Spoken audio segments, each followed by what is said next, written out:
Unseen for generations, a Dyad in the Force. How's it going, everybody? Welcome to another episode of Dyad in the Force, episode 232. Are we doing Jeopardy again this week? No, we're not. I didn't. The topics aren't topicking right now. Hold on. But while he works on that, we have a fantastic episode. I don't know if you've been on social media, on TikTok, and have been seeing a bunch of awesome photos and things from an amazing looking convention that a lot of our mutuals were at. Sadly, I was not one of them. But yeah, we brought on some guests to talk about it. So if you guys wouldn't mind introducing yourselves, we'll start with Dante. Oh, start with me. Hello, my name is Dante. I'm the marketing director and marketing and media director for Rebel Scum Con, and very excited to talk about it. Yeah. And what you know? Well, I'm just the Nemo, so pleasure to make your acquaintance. I've been in the comment section a lot. You might have seen me as the VGC, so that's me. Holding it down on Twitch, sorry. Hey, sometimes Cal gets on Twitch too, so I think there's like We appreciate one bot every other live that we got to get rid of, but besides me at least. Hold on. Shout out to everybody in the chat. Master J Kenobi says hello there. Satil Sean. Craig McGuinn says Element temporarily had this stream operating in reverse by starting at the end. Did I? I'm pretty sure I was. Yeah, when you had the wrong things up, it was I on stream Tenet ending? time. Yeah, he Tarantino'd it. All right, we're flashing back, and then we'll see how we get there. Yeah, with the end. Shout out to Braxton Miller on the TikTok side. Hello. Welcome to the show. I'm gonna pull an audible here because there is an interesting conversation that was brought to my attention via a mutual of ours and good friend of the channel. Kenny. Kenny always brings the discourse, really. So for our mixer, which is essentially our segment where we talk about anything, really, that's just beyond our Star Wars fandom, and he just left. So I guess I have time to, I guess, prime this subject. There was a social media post that he made a video on that was listing Nintendo, Sony, or PlayStation, Xbox, Steam. One has to go. And he chose Steam.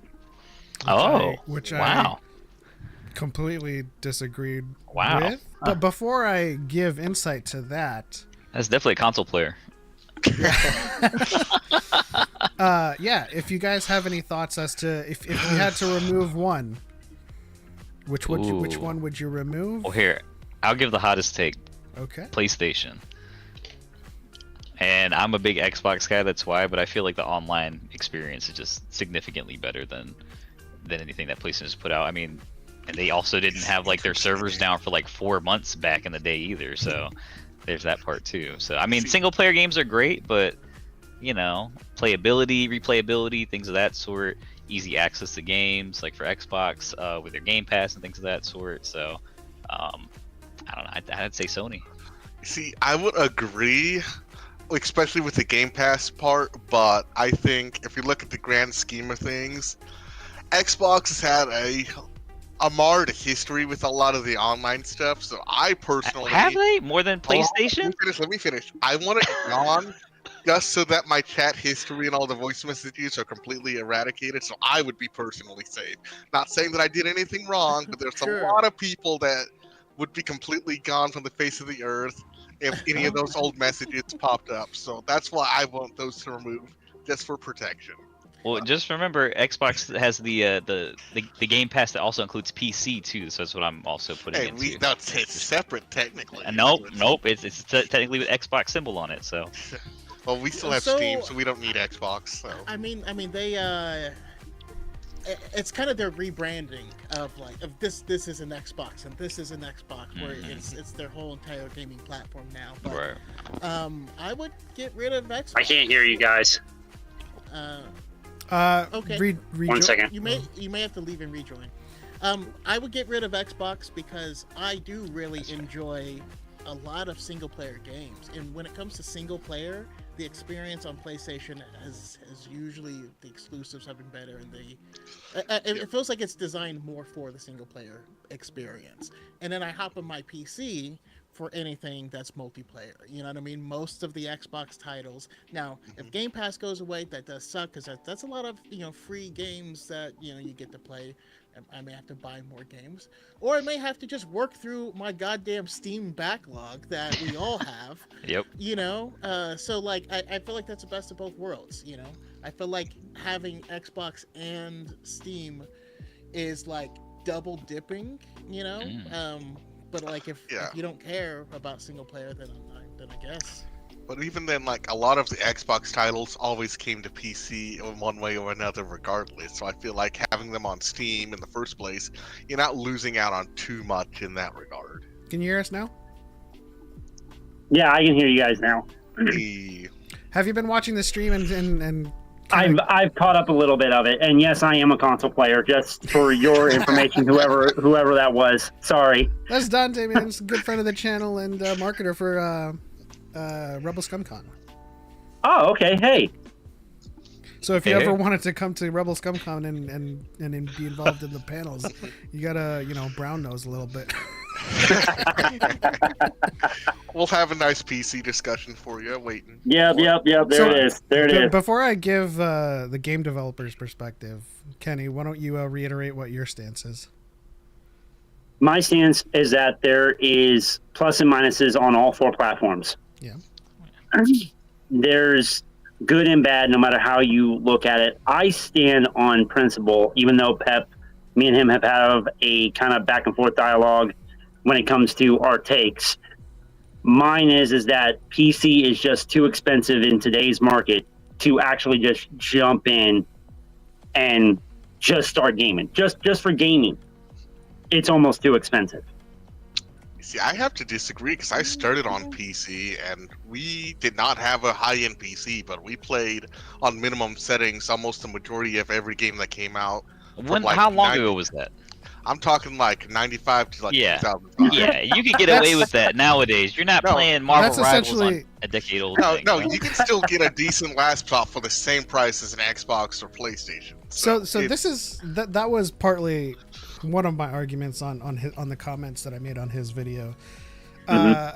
People get PCs for more than just gaming, and there are families out there that will more likely have a PC by virtue of those other functions. So one of the reasons why I say Xbox goes is something that my dyad touched on, because we're a dyad, is essentially like, so Craig McGuinn says in the chat, you would have to account for which video game franchises would not exist without the kind of console.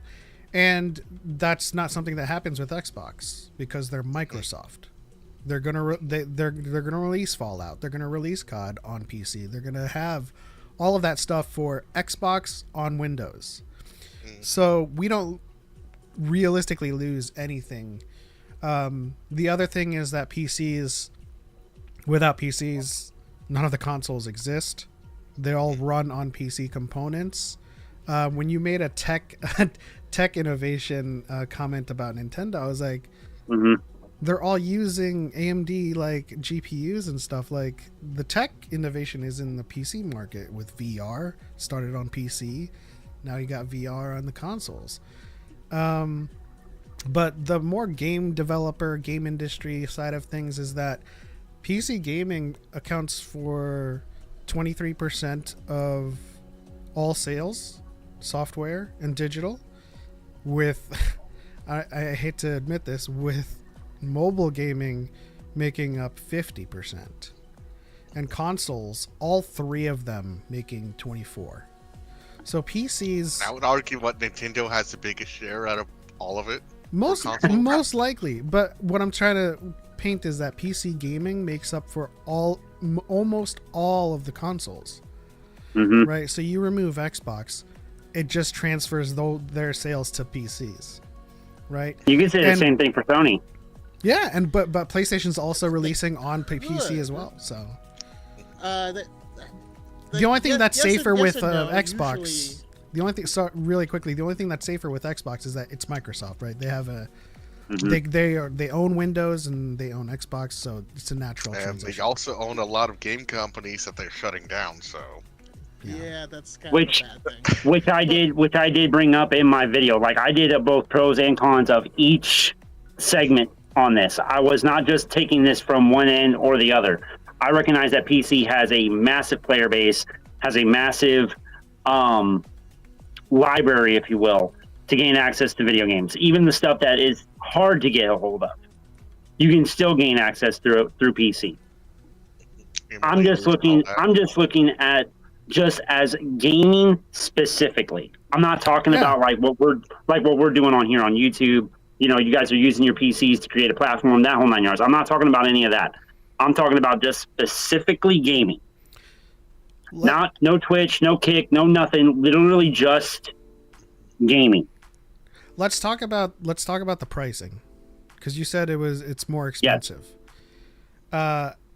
Before I built this rig, because of the new job that I got a couple years ago, I was on that PC for 12 years. And I was playing everything from PS3 and PS4 generation on a 1660 Super, which was $200. Meanwhile, everyone's getting new boxes every generation for a console, right? You can choose to upgrade and you can choose to make it more expensive for yourself, but I'm playing like current generation games on, like Nemo said, on low settings, and I'm able to do that. Whereas if you want to play the PS5 game, you need a PS5, right? Yeah, Yep. I do think the benefit of that though is you get the game that's designed for the hardware, so your experience is going to be a lot more uniform. You have a lot less to kind of muck around with. Because I mean, I'm a PC gamer now, but I was originally a console gamer for largely a lot of the same reasons. But again, I don't think it's as expensive as some people, put it out to be. So I bought I got a laptop that was pretty decent that I needed for work, and that's where I started. I'd run games on it. Some games I couldn't run. Some games I had to run on the lowest setting, and it is what it is. But I played all of SWTOR, countless hours through every single storyline on that little laptop sitting, in front of the TV. The other thing I was going to say is to kind of bringing in the market, the size of the market for each console, though, I think that can be a little bit misleading because, like, yeah, mobile gaming is going to be the largest section, but it's also the least gamey of gaming. You know what I mean? Like, your phone isn't going to do it, but you are. I mean, let's not mobile. gatekeep. I'll push back a little bit on that because a lot of the games nowadays, like Wuthering Waves, for example, a lot of these gacha games you can completely play on your phone, and trust me, Genshin Impact. I'm respecting those people because even though I play those games and they're slightly lower settings on that, you can't play it on a Switch because they don't come out on Switch. They just now started putting those games on consoles. But a mobile game you can play on your PC, so that already opens the door. Now, not only that, I will say, the only downside to PC, I will say, and this is against my own position, is BlueStacks sucks. That too. Well, But if you're on Windows 11, you can play it. You can play it natively on. Don't on even it get now. me started on Windows 11. That does actually bring up a point. You have to update sometimes, like every 10 years or so. But if there's an issue, you may not know what is wrong with your game, and you could spend months trying to figure out, oh, wait, I just had to move this Yeah, file that's a to valid another con. location. And Yeah. that, because one of my friends couldn't play Valorant for almost a year until recently, where she was forced to update something completely separate, and that allowed her to actually play the game again. So that would be one contention against PC side. If something goes wrong, sometimes it just will be a very tough miss, because I did have to return a game or two way back in the day because we couldn't figure out why it wasn't running, why we didn't install properly. So, but I Was it But think you it's a lot- endure it. Was it Dishonored 2? Because I was that game Homeworld, just- like just Homeworld wouldn't 2 play. was fantastic, but And that then- was yeah. I went into the Steam comments, and everyone's like, the game just won't play. Like, it doesn't work. Yeah. And they just leave it there. And I was like, huh. I went over, oh, it's on Xbox Game Pass. Maybe it's that. No, and it works. no, it it didn't work. It didn't Really? work. But Epic apparently- Game Store. and it was just like that for years. Apparently it may work now because they re-released like a special edition package of all of them, which made them upgrade the other ones. But yeah, there's something weird somewhere. I have an error message that pops up anytime I open any game, and it's because I had a weird drive issue once, and I don't know where this disconnect is that I get this message pop up, but it's just every time, and it's just little annoyances. Yeah, there's some weird things to it. Well, you never you got know, a red but ring if of we're death gonna on a list those PC. problems, we're gonna list the red ring of death and the yellow light of death, and just if your console's bricked, you're screwed. Hey, You no, can't I got the troubleshoot red that. ring of death. I got the red ring of death, and so I turned it back on and wrapped towels around it and towel. sit it. Yes. Yeah, Yes. you know. The towel You trick, know, yes. Shit You didn't work, remelt but the solder and then like have it fought back into place. That was the thing. I know I'm gonna score I'm some points so with, glad. with Kenny on this one, but mobile games also includes Star Wars Hunters. All right. Mhm. I wanted Fact. to play that on PC Fact. because I got into the freaking playtest and then it was gone before I could even do it. It And was then fine. It was a good change Fact. of pace.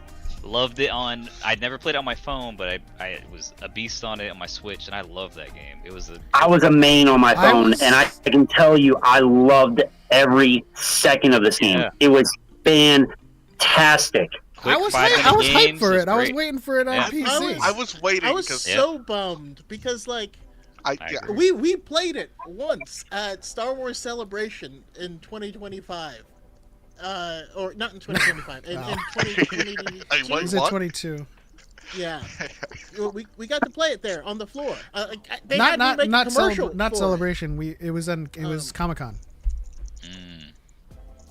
You were there for we were there for Ubisoft, and then we also this got was before. This was the first celebration. Like the first round of it.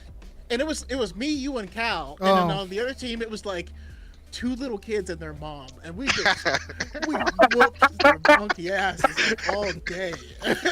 Oh, that's mean. Hey. That's mean. What am I Yo. supposed to do? I'm trying to figure out the controls. What would you guys prefer? I Skill couldn't based, not do it. You know, skill what I mean? based, Like, connection based, or convention based matchmaking? Spooky Kitty says, anyone seen Alien Earth? Yes, I made a video on it. Fantastic. I have not. Really good. not yet. You guys need to check it out. Did they release it in full or is it week by No, week? No, Just it's the 2 first 2 episodes. episodes. It's gonna be week by week. I gotta wait. I'm not You gonna know, lie. this guy waited forever to watch Andor because Hey, but it was the most peak watching experience. No. You No. get all of season No. one. No. You- Hold up. Hold up. No. All of season 1, and then you binge season 2 week by week, or not binge. You just watch it week by week. All of season 1 just in one sitting was great. I don't know. I don't know if you was can say amazing. it was peak if you didn't experience it week to week. know what? It's the emotion. yeah, the waiting is what you have to deal with. There's so much buildup. Like, I mean, sure, we have the conversations week to week and stuff, but like, let's say you waited to watch Andor season 2 until like right now. Oh, And that'd then be crazy. Yeah. That would be peak because you would see like the Empire bringing in these random untrained idiots to try and rile up people so that they can send the military in, for a reason to like do a military occupation. And it's not like that would happen in real life, and that would kind of amplify how it feels to watch it on TV. But like, I think it would hit harder watching it One Piece now. No, That's all I I'm think saying. I'm gonna counter that. Week to week is funnier because it's like getting a sneak peek of what's gonna happen. Like you watch it, and then the next week something happens. It's like, oh wait, they wrote this a year ago. Why is it happening now? It's like, oh yeah, I guess that's just how good of a writer he is. Because I will say, predicted everything. there is an It's argument. watching the news, but a Star Wars version of it. That's kind of sick. There is an argument to be made about the pro of bingeability, and that is you don't need to listen to the chuds every week. Sure. Latch on to one thing that's going to be answered in the next episode. Right. So, hey, how did However, this happen? It's like, those well, conversations the are still series- happening, so you're not missing out on much in that regard. Yeah, but we can bundle Well- all of it together in like a post-mortem of the show. Whereas week to week, they're like, well, how did he do this? It's like, well, we're still watching the show. Wait until next week. you know? Right. I think about us watching because, like, as a group, we watched Fallout together, and after it ended, the chuds came and they're like, "Bah, it's about a girl and Really? a black guy." And Oh, we're- brother. But we had all already seen the show, so everyone was like, "Yeah, it was good," and then moved on. You know what I mean? There wasn't a week to week That is a thing. good point. Like, if you do binge, they have less to complain about. Because, Yeah. like, oh, we have everything, so we know Right. what happened. So, I don't know. Spooky Kitty says, Pep, do you and Choco have separate channels we can sub to? Yeah, he's got Darth Choco on YouTube. I think you have a Twitch that you used to stream on as well, right? Yeah, I haven't I been was doing watching much you with play it. I just- Outlast on it. That was fun. Wait, I used to. you streamed Outlast? I streamed Not a bunch Outlast. of- Oh, this Star Wars game, not Outlast. What's it Oh, called? Isolation. Outlaws. Oh, Outlaws. Outlaws. Yeah. That's it. I don't know why I said Gotcha. Outlast. That's my fault. Um, Outlaws. Yeah. Yeah, I stream random stuff, but I've just been like, I don't know. I turn on the news, I get sad, and I don't want to make content. Yeah, and then you watch Star Wars, and then you see what people say about it, and you also don't want to go about that too. So, Admittedly, I have a kink for watching black guys play scary games. Because my first okay, that is No, 'cause very my- real. so, That like, is a my very first- real thing. my first experience with Outlast was watching this creator named iMaverick, who's an awesome streamer, and his commentary throughout Outlast was just man, this would not happen to black people because we would just run away. It's you know? true. And he would just get scared shitless to everything. And he's like, this is not how black people live life. So yeah, it's have fun. you seen that that one guy that he has like the fastest quit time for anything? Like the moment something scary happens, he can like escape the game in like 0.2 seconds. And there's like a compilation of like every time he gets scared and he immediately closes out the game, which you can't do on console, by the way, because it takes time. But on PC, you just get out of like, my wait. God. If you know that dashboard trick and you got it on lock, you can actually. It's probably a lot quicker. if the console responds. I guess on Okay, the Duo you know one, what? All you need is like a electronic switch attached to a pedal that plug. just pulls the power. Yeah, just pulls the power. It's like a little pedal. Yeah. I remember. Ejectocito. I remember he started a new scary game. I forget which game it was, but like something scared him. Like it starts in the apartment. Something scared him in the apartment, and then he said, I think that's "Game over. Run credits. This is why white people die." And I'm like, and he stopped it. He turned it off. I was like, "Oh my gosh." Listen, I'm always watching a movie and people are like, "Oh, we'll stop here at this gas station in the middle of nowhere," and then they're like, "Oh, there's something creepy going on. Let's investigate." And I'm like, "No, let's keep going. not. I don't need to know. I don't need to know what's going on. no. You know." Like- With a dang, that's wild, and then just yeah, Run that's off. crazy. And that's crazy, yeah. The only defense I have for my people is that we are a very curious bunch. That's all I got to say on this, Have you on seen- this entire conversation. That's true. if you've seen Honestly, the that's how Weapons movie, colonization works. You Yeah. know. I just watched Weapons like the other day. Not a single black kid, not a single black person in that town, because you know if there were black people in that town, the whole movie will completely change. That's why it's set where it's at. It's like, oh, a bunch of creepy things happening. We're packing up and leaving. Nothing to it, but There's Why- also the other side of the black people dying first. So like we gotta go. Otherwise, you know what I mean? Like, Stick Yeah. around long enough, and then you find out. yeah. That's how FAFO came to be. So it's that or like the slutty girl. Like one of them Right, is going right. first. That's why we take the slutty girl and we leave. You know. like everyone's out of town. We're just having fun 50 miles away. So Spooky says, "Except to Choco, what's Pep's channel?" No, this is my channel. This is our channel. Choco just has other things for his channel. But essentially, if I post anything like by myself, this is where it's at. And then you said biscuits and gravy is the main killer of white people. I would say Hold up. What? First of all, I was gonna say diabetes, but also I guess biscuits and gravy. diabetes. but who doesn't like biscuits and gravy though? I don't. Thank you, Choco. Thank you. Well, as a Jollibee enjoyer, it's all about the fried chicken and gravy, specifically Jollibee's gravy. Or chicken and Listen. waffles. There's a lot of stuff that is thought of as black culture, but it's really just Southern culture. You know what I mean? True, but black people make it special in their own way, if that makes sense. Well, yeah, you put your foot in it, you know. But you, I don't know. There's certain, there's just a lot of it, you know, like watermelon and stuff. You're like, if it's hot, and you got like we're all eating watermelon, you know. I mean, Filipinos eat mangoes, you know. Yeah, mangoes are good though. That we Yeah. do. Bacon and beer is what's going to kill us. That's all I'm saying right now. Bacon and beer. and you know that's a great way to go out. If I had to choose, my silver bullet, it's bacon and beer. Listen, you asked me for last supper. He's like, "What's your final meal?" I was like, "Just give me all the diabetes stuff, man. Just do it. I ain't gonna be around for it, so Top Right. 2 diabetes. just go to the restaurant and order. Do you have type 2 diabetes?" just At the Heart bring it Attack out. Cafe, just go straight there. I've always wanted Listen. to visit that cafe too. I Right. have gone there, and I Get a got heart spanked. attack. I got spanked by the waitress. Yeah, they sell. That video is on They- Choco's OnlyFans. The waitresses dress as nurses, and I had one of these heart attack like Oh my god. those fat giant burgers, and then the French fries they cook in like duck fat. Oh. And then they also like sell unfiltered cigarettes and malt liquor. Jeez. We're just like, I was like, this is wild. I'll just stick with the burger and fries. And then yeah, our waitress spanked us. I think I got a video of that somewhere. Yeah. It's Oh on God, you OnlyFans. got to post that.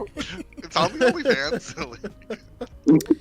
But okay, so to bring it back to the original mission topic,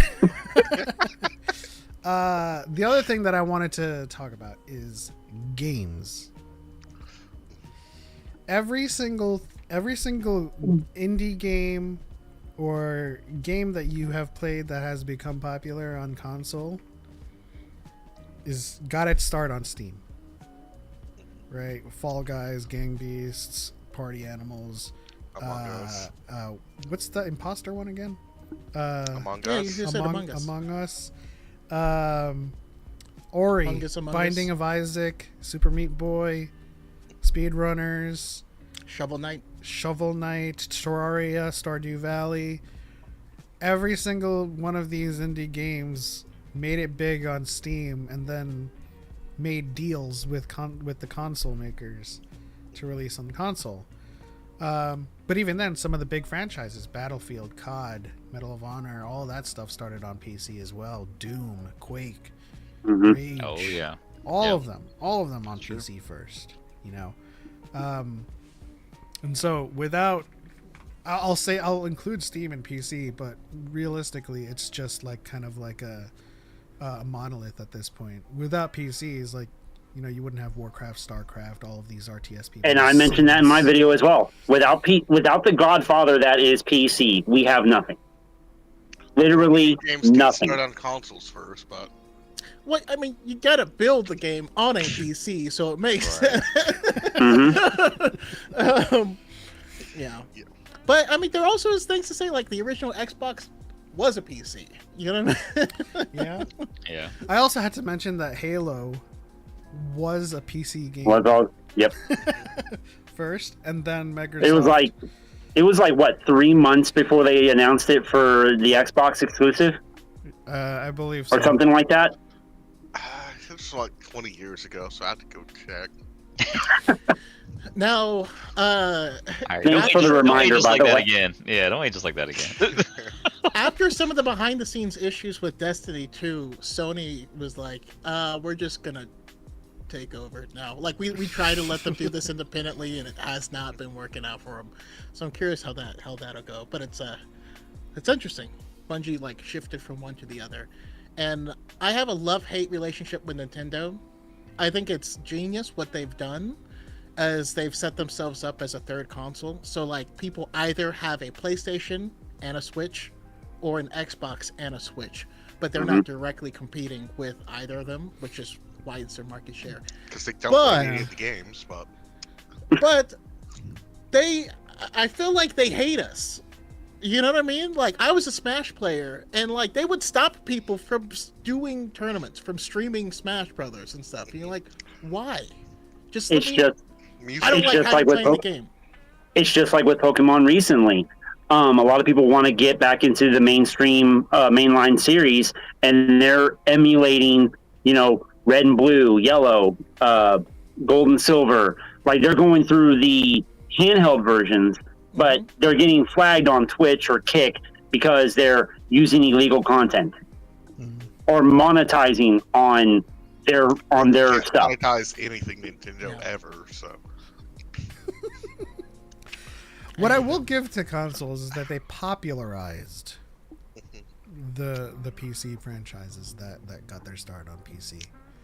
The biggest one that I'll give to PC though is Minecraft. Yes. That's a behemoth. That like even I would console I would console also- kids before consoles got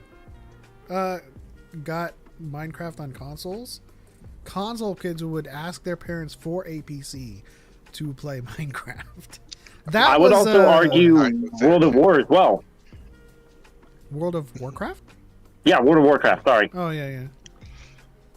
And RuneScape and all those other boring games. Well, RuneScape okay. can be played on anything. You can Okay. play RuneScape in a browser in 1993. Elder Scrolls for the longest time, Diablo, Fallout, Oh, yeah. you know. Very, very. That's my huge, childhood you're insulting. Very, very huge PC franchises, man. That all started out as mods of other games. True. That's another. Actually, Hey, that's that's another another thing. nod. Modding. That's another Modding thing is a big thing Yeah. for PC. So Hmm.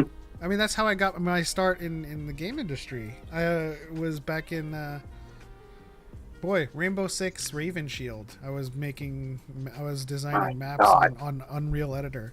I was like, man, they give this to you on the, like, it was fun. It was fun to do that stuff. I made the GoldenEye. Shout out to Nintendo for that. I made the GoldenEye maps on Raven Shield.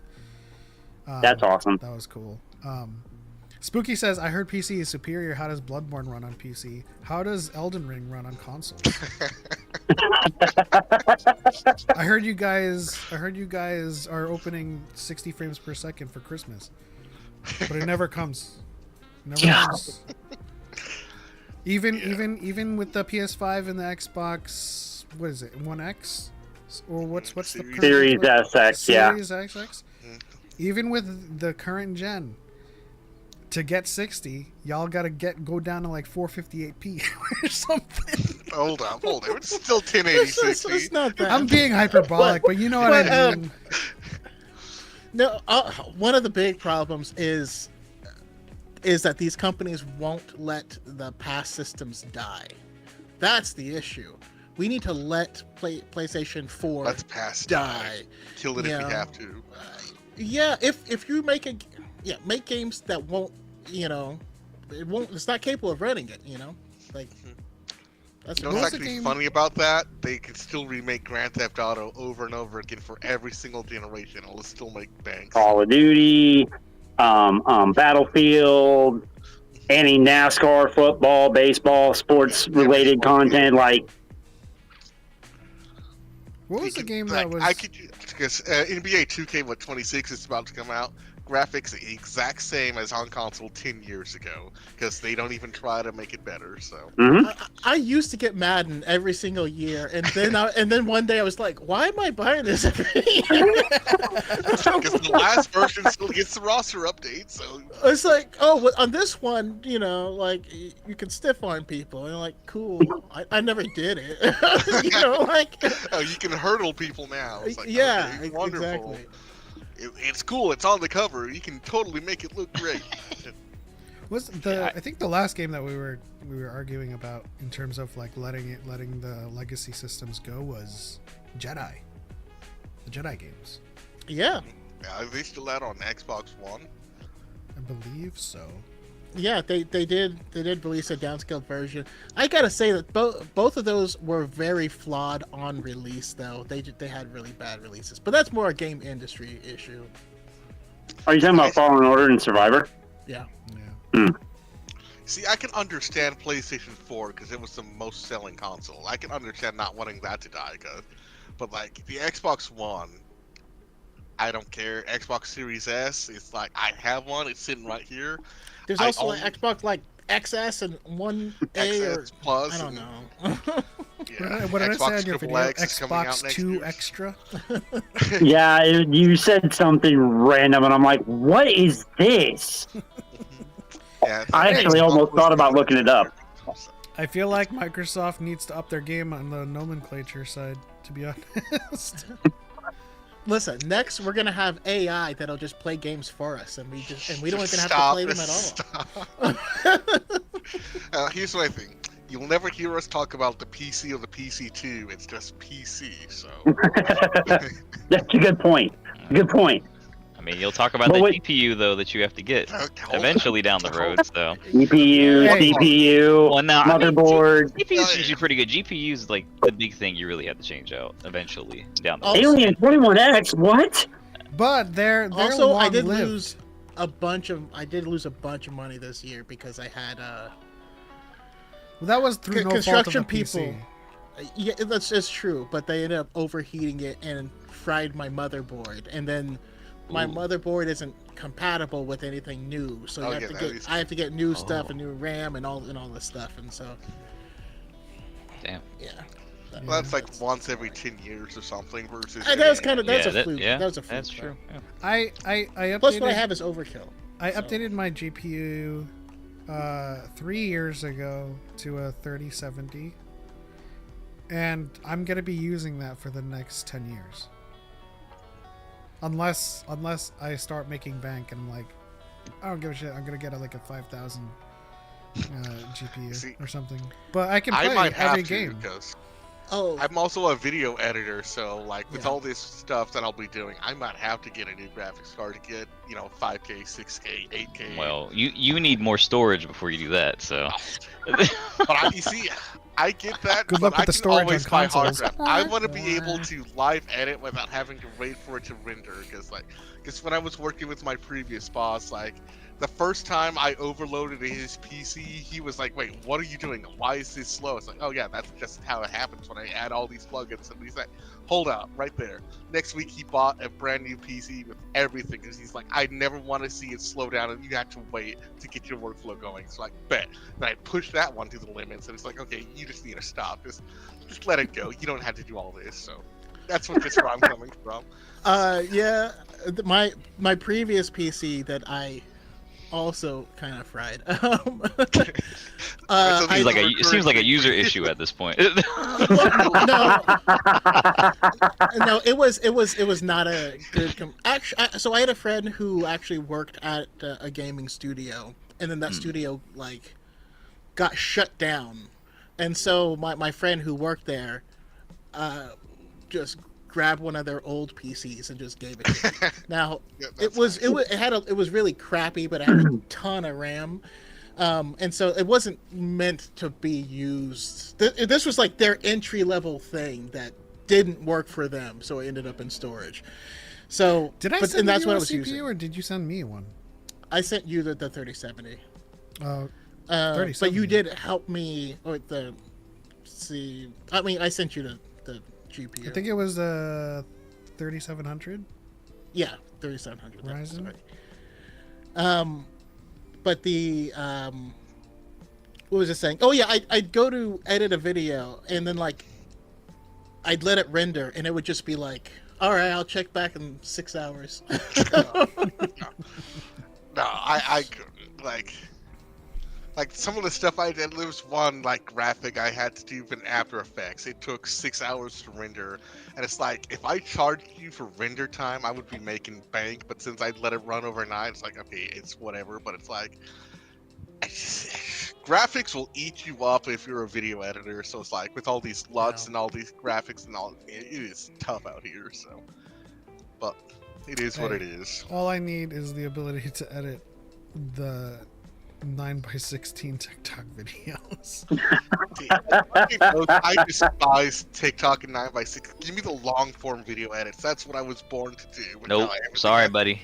Sorry. It's the generation now, man. I hate it so much. Everybody It's watches like, on their phone. like, I didn't go to freaking film school just to be editing TikToks, but that's where we live at these days. I mean, those, like, don't even those get me skills started are on transferable. CapCut. You can go Oh, it from is, TikTok to like being a Ryan Coogler. Like you don't. But no, it's just the notion of like I had to take motion graphics, the class to learn After Effects, to build transitions and all that stuff. CapCut does it immediately. So like the whole semester, I was like struggling to learn how to build something. Everyone can use it on CapCut now, like 5 years later, and it's not fair. I mean, So, it's convenient. I just hate that I learned all this skill, and then we do it automatically for you these days. So it is. I mean, have you Can you I just seen? take a moment to appreciate that we have a someone in the chat named Dexter Jetster Foot Job Enthusiast? What? I appreciate the. Hell yeah. That's awesome. Oh, It's Also, real. what's up, Connor? How you doing? To your point, Nemo, though, have you seen the motion graphics that people can do when they actually do it, though? Oh yeah. Like all that stuff with CapCut is like the standard stuff that Yeah, you but that can was the do with 2 advanced stuff clicks. back then. Yeah. Yeah, but that's the How thing long with ago was technology. that, Nemo? Just out of curiosity. Oh, 5-10 years ago, really. So it's like the stuff that took forever can be so much done easier, which I think it's awesome that the average person can do the same amount of stuff that I had to go to school for. It's just the notion of like, oh, they don't Now it's appreciate. Yeah, they don't appreciate the art and like when and why, because you can tell. I Come think on, Element. man. Listen, Nemo, let me tell you something right now. My first website, I designed in Notepad. Yeah. All right. Straight code and all that. And WordPress Macromedia hadn't even dreamt of Dreamweaver yet. Okay. This is, and so now seeing people be able to list like, oh, I just make a square click and I'll here, drop this click- yeah, there and click- do that, and then there's Oh, I a can website. embed And video like, like it's no problem. It's like great. It's like okay, but like, what? You don't even have to go into like the console. Like, what? you don't have to change Wait, stuff on what's the happening? back end. You can just go in and click something, and it's now just right there. It's like, which again, is fantastic for the average consumer.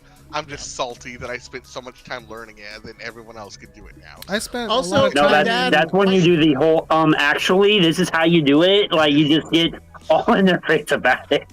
Nah, 'cause kids these days know so much, it's unbelievable. So I'm just. I slightly mean, jealous. listen, those are the times, man. I spent a lot of time learning how to, learning the game development cycle, learning how to 3D model, and learning how to script and how to handle all of these game engines. And then you got kids on Roblox making thousands of dollars. Mhm. That's why I'm so glad that you took up my video, Pep. I'm not even joking. Like, you're one of the few people that I can have serious, in-depth conversations over things that I barely know or casually know. Especially like this, like with just the talking of gaming overall. This is why I'm here. I'm here to learn. I'm here to be educated. And if I'm wrong, I'm wrong. I mean, it's your stance either way. I was just this community is all about discussion and discourse to begin with, right? So it's not even just me. It's Choco, it's Nemo, it's Dante, it's everybody that's been on Dyad. You know, I feel like we are in a generation of anti-intellectualism, anti-media literacy. You know, nobody knows how to talk about this stuff with nuance or with finesse, right? It's all about like the wildest take you can make, put that out there and get millions of views.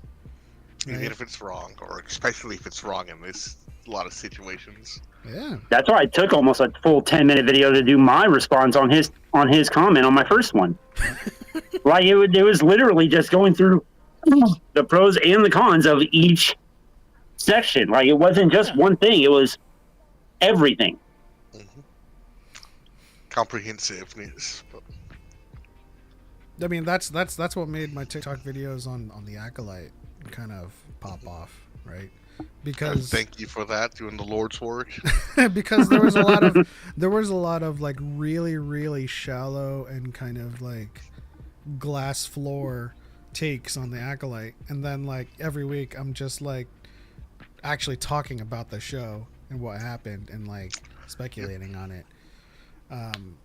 And See, yeah, that's like one thing about criticism I've noticed. People know enough to ask a question, but they don't care about the actual truth. That they'll say, "Oh, this breaks the lore," without actually looking at what the actual lore is. They'll say something like, "Well, this doesn't make sense," but they don't try to understand where the director or where the actor makes decisions to inform why it should make sense if you pay attention.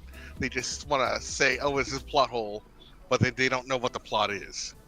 yeah, I read an article that said Gen Z women are dating millennials more, and whether you agree or disagree, it's because Gen Z men and young boys are cooked. Like chopped, as the kids say. passed the threshold, and then the manosphere and red pill came and started corrupting young men. You know what's really sad about that whole thing is I actually came very close to being sucked into that, but on the tail end. But like, I realized how I don't even know how to explain it. All it was people who wanted a community. You know what I mean? And like talking to some of these people was just like, it was complaining about like your trouble with women and all this stuff. And this is teenage Choco. And then I end up and whatever. This is way longer. What does it matter? Teenage Choco Ninja Turtle. But I ended up realizing that like they're all worried about what works specifically with trying to get women, and I was more curious with why certain things worked. So it wasn't like this is the cheat code. And then I realized, it just don't be creepy and stuff, like, and the fact that these people, we were all gathered together talking about this means like, hey, you should have a community that we can actually talk about these problems with and all this stuff.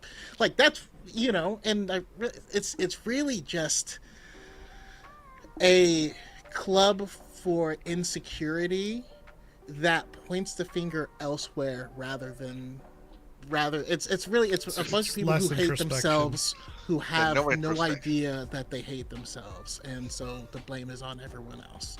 It's really what it is. Which is partly why we do what we do. And I don't mean to speak for Choco on this, but I'm pretty sure we create our content to encourage discourse and to encourage dialogue, because Gen Z men don't engage in it. You know what's interesting is I was actually thinking about this today, of making more content to actually reach out to young men. Yeah. Because again, I remember, being someone where, in my church, I felt like, hey, why are they doing, they're arranging stuff for the single girls and for like kids and stuff, but they just leave us out to dry. So I started like getting people together to do stuff, you know what I mean? But that's kind of just always been my personality. That's why I started a podcast, because I'm like, no one's having conversations, so we'll just do it, But I see, I even do have a friend of the channel who, on one of my recent posts, I was replying to someone. They were talking about the kind of microaggressions that women get, in our community, which I see tons of in the Star Wars.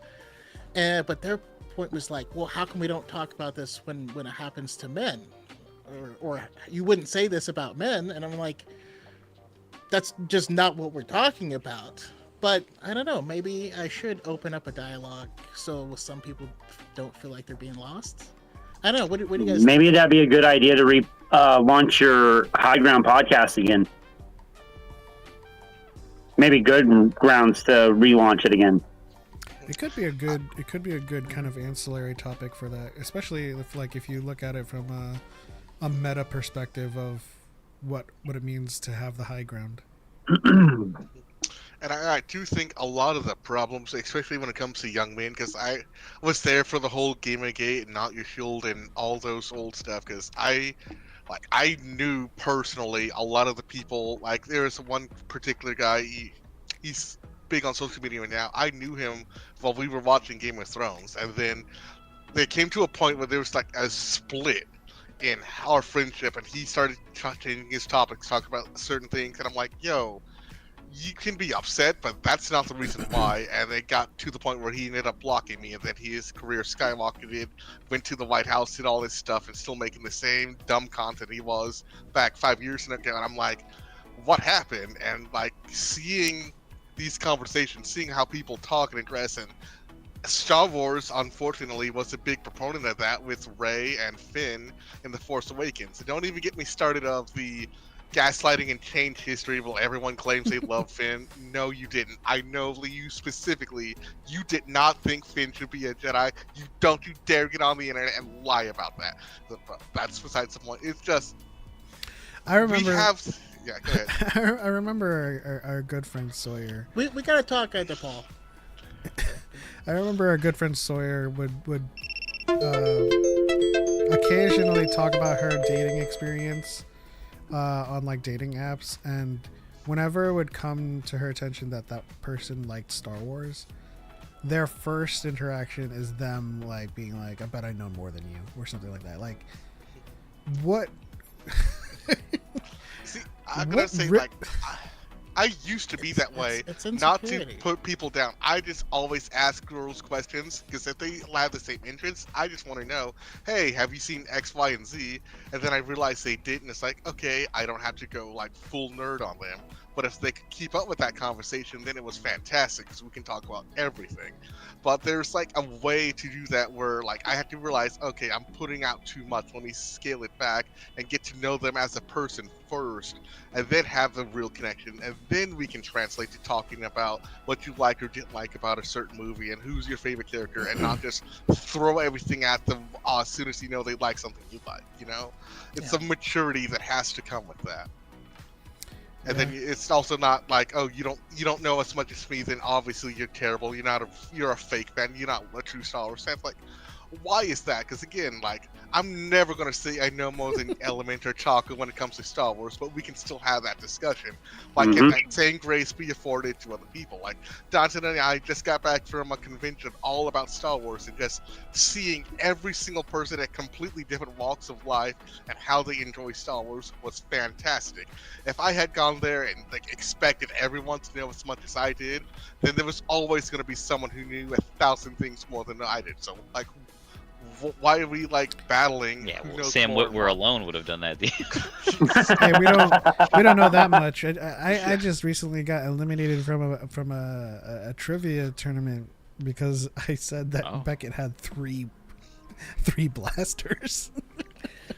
Hey, I was my logic was he had 3. He gave the DL to Han, so he was left with 2. That's what I was thinking. Yeah, I got eliminated from that as well, but I spent the longest amount of time up there. It was one of those Gauntlets, like knockout style ones, and so I came in on the second round and I stayed until the second to last round. So I did all Reminds me right of next year. for my Xbox heads, was that 1 versus 100? Remember that back in the yeah, day? love that. Oh my god. Yeah. 1 point to consoles right there. that was That was peak. That was peak Yeah, Xbox, that was right? Xbox legitimate. 360. yeah, no. To your point, though, It's- Nemo, I think it was a couple of weeks ago. I was at a restaurant, and one of the managers asked about this tattoo, and they were like, "What is that?" And one of the cashiers, very attractive, was like, "That's Star Wars." I'm like, "Calm down, Pep. Calm down. She knows the Arabesh. Calm down." For me, like, honestly, I don't really need to know much about what they like about Star Wars. Like, if they show any interest in Star Wars, that's like a huge plus to me, you know? That's how I got married. My wife, I thought she was. Thank you. I was straight up thinking that she was just going to be like this top end girly girl. She was always out partying, always out drinking, the whole 9 yards. We started hooking up, and I told her, let's go out for an actual date. So we went to a movie and dinner. Asked her what movie she wanted to watch. She said I Am Number 4. I was like, That's a great what? movie. Holy shit. what? Cult classic, And after in my that- opinion. And after that, it's just been geek this, geek that between both of us. I've learned so much from her. She's learned so much from me. I'll catch her at sometimes arguing with me about things, and she's like, why do I know this?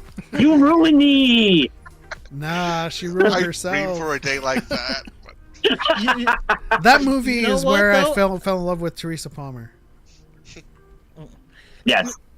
What's funny is I know a lot of, and I mean, I feel like we need some geeky women on the panel to truly have this conversation. But I know a lot of like really cool geeky women, and they just aren't married to geeky men. And a lot of them is just because Personal preference and all in that. well, but I feel like in our community, at least I don't know if you guys had the same thought growing up, but it was almost like in order to be a geek, you know, the cool people weren't geeks. Cool people aren't into this, and like you're not allowed to do both. It's like you put your stats in coolness, and I put mine into intelligence, and so we can't do this. And then you meet like really cool people who are also super into this stuff, and you're like, well, I'm sure they keep it a secret, and they don't, and you're like, everything I thought was wrong. And but I think that's the realization a lot of these people come to, and their brain is unable to compute that what I thought was wrong, it's everything else is wrong. And again, that's something I see in the Star Wars community a bunch as well. Like, I thought it worked this way, therefore Star Wars got it wrong. You're like, or maybe your assumption was just incorrect. That's okay. Keep it 100. My wife is not like full blown geek like us. She's more of your like heavy book nerd, heavy pop culture, like overall fan. Like, Now, she's hold a on. geek of a different level. Okay, a geek of another ilk. So Yeah. I was That's gonna the best push type of back. relationship, though. I was gonna push back though, because like that was almost gatekeepy. You know what I mean? When you said she's not as geeky as us. No. More She's she's geeky to other things. mhm. So I mean, yeah, that happens all the time. I mean, the first gift I gave to my wife, it was Pokemon Moon and a Growlithe plushie. That's cute. And one time she like wrote me like a nice note, and on the back of it she drew Venom. You know, it's just how it works. That's a keeper. I still have it somewhere. It's Venom going like this, and it says Brandon on the top. It's like Venom is happy to see me, and he goes, Brandon. That's adorable. I'm not jealous or anything. Listen, I'm still single. I'm not jealous or anything. Oh, All right, why don't we shift gears? Unless Kenny wants to belabor No, the I'm- subject. I'm good. I actually want to talk about Rebel Scum Con. I saw a lot of cool things through TikTok, and I really want to know what it was like being there. If you guys don't mind, I've got an hour, so I'm good. Well, of course they don't mind. They're here for the RSC recap. Well, that's why we're here. Like, I was told we were talking about Rebel Scum Con, so let's go. Let's get it. You got to respect the mixer, though. Man. Oh yeah, we Oh, love yeah. mixing it up. Love that. I just one other thing on the mixer topic. That's something I saw Pep mention in our little chat earlier. You guys watch Wednesday yet? I That's just a binge started one season for me. 2. That's a binge one. I am I have- not a Addams Family fan. I I- never saw the movies. Neither saw am I. them once. It's all right. Yeah. Neither am I. I can see the appeal. I just have so much anime to watch, so If you're into like dark horror storytelling, like if you love, say, Nightmare Before Christmas, if you love any MonsterVerse film, same concept with Addams Family. you're losing me because I cannot stand Nightmare Before Christmas because Tim Burton but Oh. that's another discussion. Yeah, no, I understand that 100%. I understand it's that. not like Nightmare Before Christmas, though. Oh no, I get that. It's just like I like gothic, but I like crow gothic type stuff. It's the same thing. I mean, Yeah, I mean there are the whole similarities. point of the Addams Family is you have this alternative family, but they all are super loving to each other. I have yeah. a super healthy and great relationship. Hmm. They're just weird, and they embrace their weirdness, and ultimately that's the entire message of the show. Is like, Be I've different. seen the Monsters. I've seen some of the older, Solve like mysteries. super Oh. old stuff, the way like 1960s and that sort of stuff. But Yeah. nothing. God, that's a deep cut. The Monsters. Oh my God. Yeah, that was what I watched every Wednesday at like 4 o'clock. So Have you guys seen season Holy. 2 of Sandman? Not yet. I haven't seen season 2 See, yet, but that I'm controversy really kind excited. of turned me away from that. I want to watch it. I respect all the filmmakers and all that. I don't want to touch it yet. I'll get to it one of these No, days. you're perfectly valid with that. As somebody who's heard about the whole controversy around season 2, I was kind of hesitant on it as well. However, Netflix made it perfectly clear Not involved that at all. they were only pushing this out because they put so much effort from the actors, the directors, the whole 9 yards. Like the whole team put every effort, and you can see that in season 2. I've heard nothing from good things. I'll just have to get to that when I get to Yeah. it. So wait, Choco, did you recently start Wednesday, or had you seen it prior to my message? I saw it prior to your message, like 4 days prior. That Okay, counts. Dyad moment. Well, I mean, so I pick up from Wendy's a lot, and so like they have a Wednesday like collab going on. So I was like, Mhm. how come You I've like never? Wendy's? How come I've never gotten into I know into where the that's show? going. Right? So I'll give it a shot. So I watched season 1, and like the writing is stellar. Mhm. Like, the way Wednesday talks is of a categorical ilk that I cannot describe. That is so morbid, but brilliant. The way she quips back at people, it's just hilarious, actually. Like in a The brilliant acting from Jenna is just absolutely stunning. She is nailing this character tooth and nail. So- There's no denying it. This isn't a spoiler, but like someone says to her, we like our students to be well-rounded, and she said, I prefer to remain sharp-edged. And I was like, oh my god, this is awesome.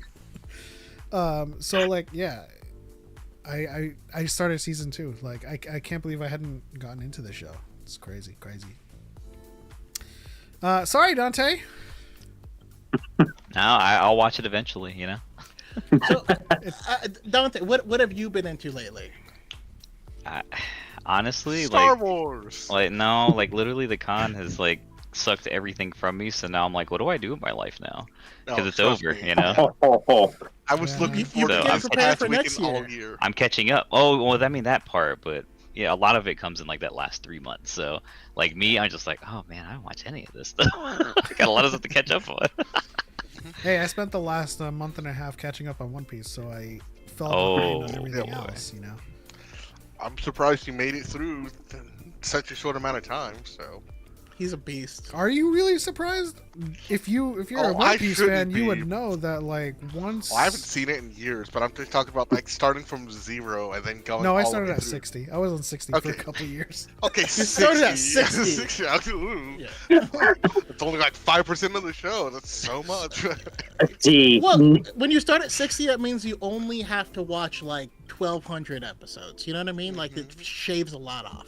yeah, it's like 2 days worth. So. I just know if you're a One Piece fan, you should know that like at some point it's gonna click for someone, and it clicked Yeah. for me Episode 300. around there.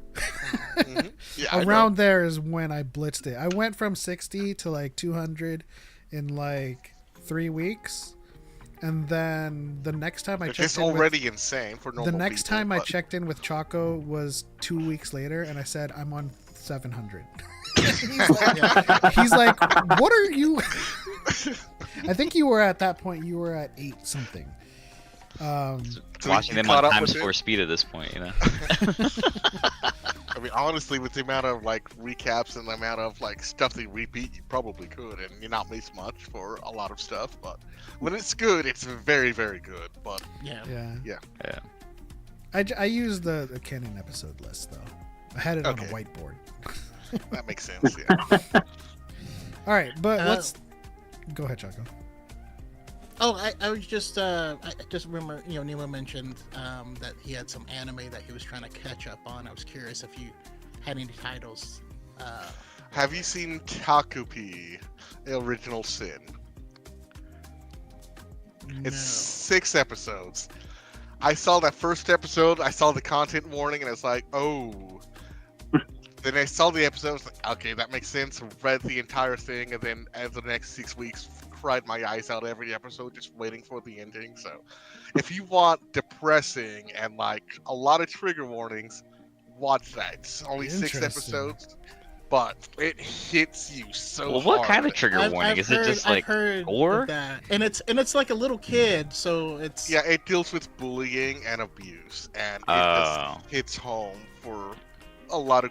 It's I did. It's a I did good, see an article very on good, this. but it like highlights some of the stuff. It just makes you contemplate and realize and think about your own past and some of the stuff you deal with. So if you bring in trauma, it is very, very cathartic.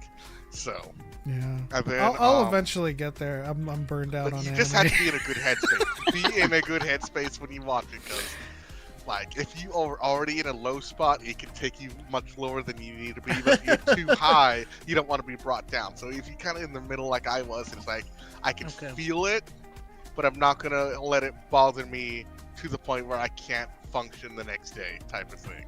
So. Yeah. So I want to see that, and I also want to see the summer Hikaru died. Okay. Okay. How comfortable are you with teenagers in a very, very awkward relationship? It Because depends. it does get super awkward. And nothing like bad. It's just, oh, that's what's happening. This is portrayed one way online, but the actual show is very, very different. So I would highly recommend that one. Okay. Because, like, you know how shipping culture is, where they'll take, these two characters, boom, we're putting in a relationship. But then when you watch the show, it's like, oh, that's not how this dynamic They're works just at all. neighbors.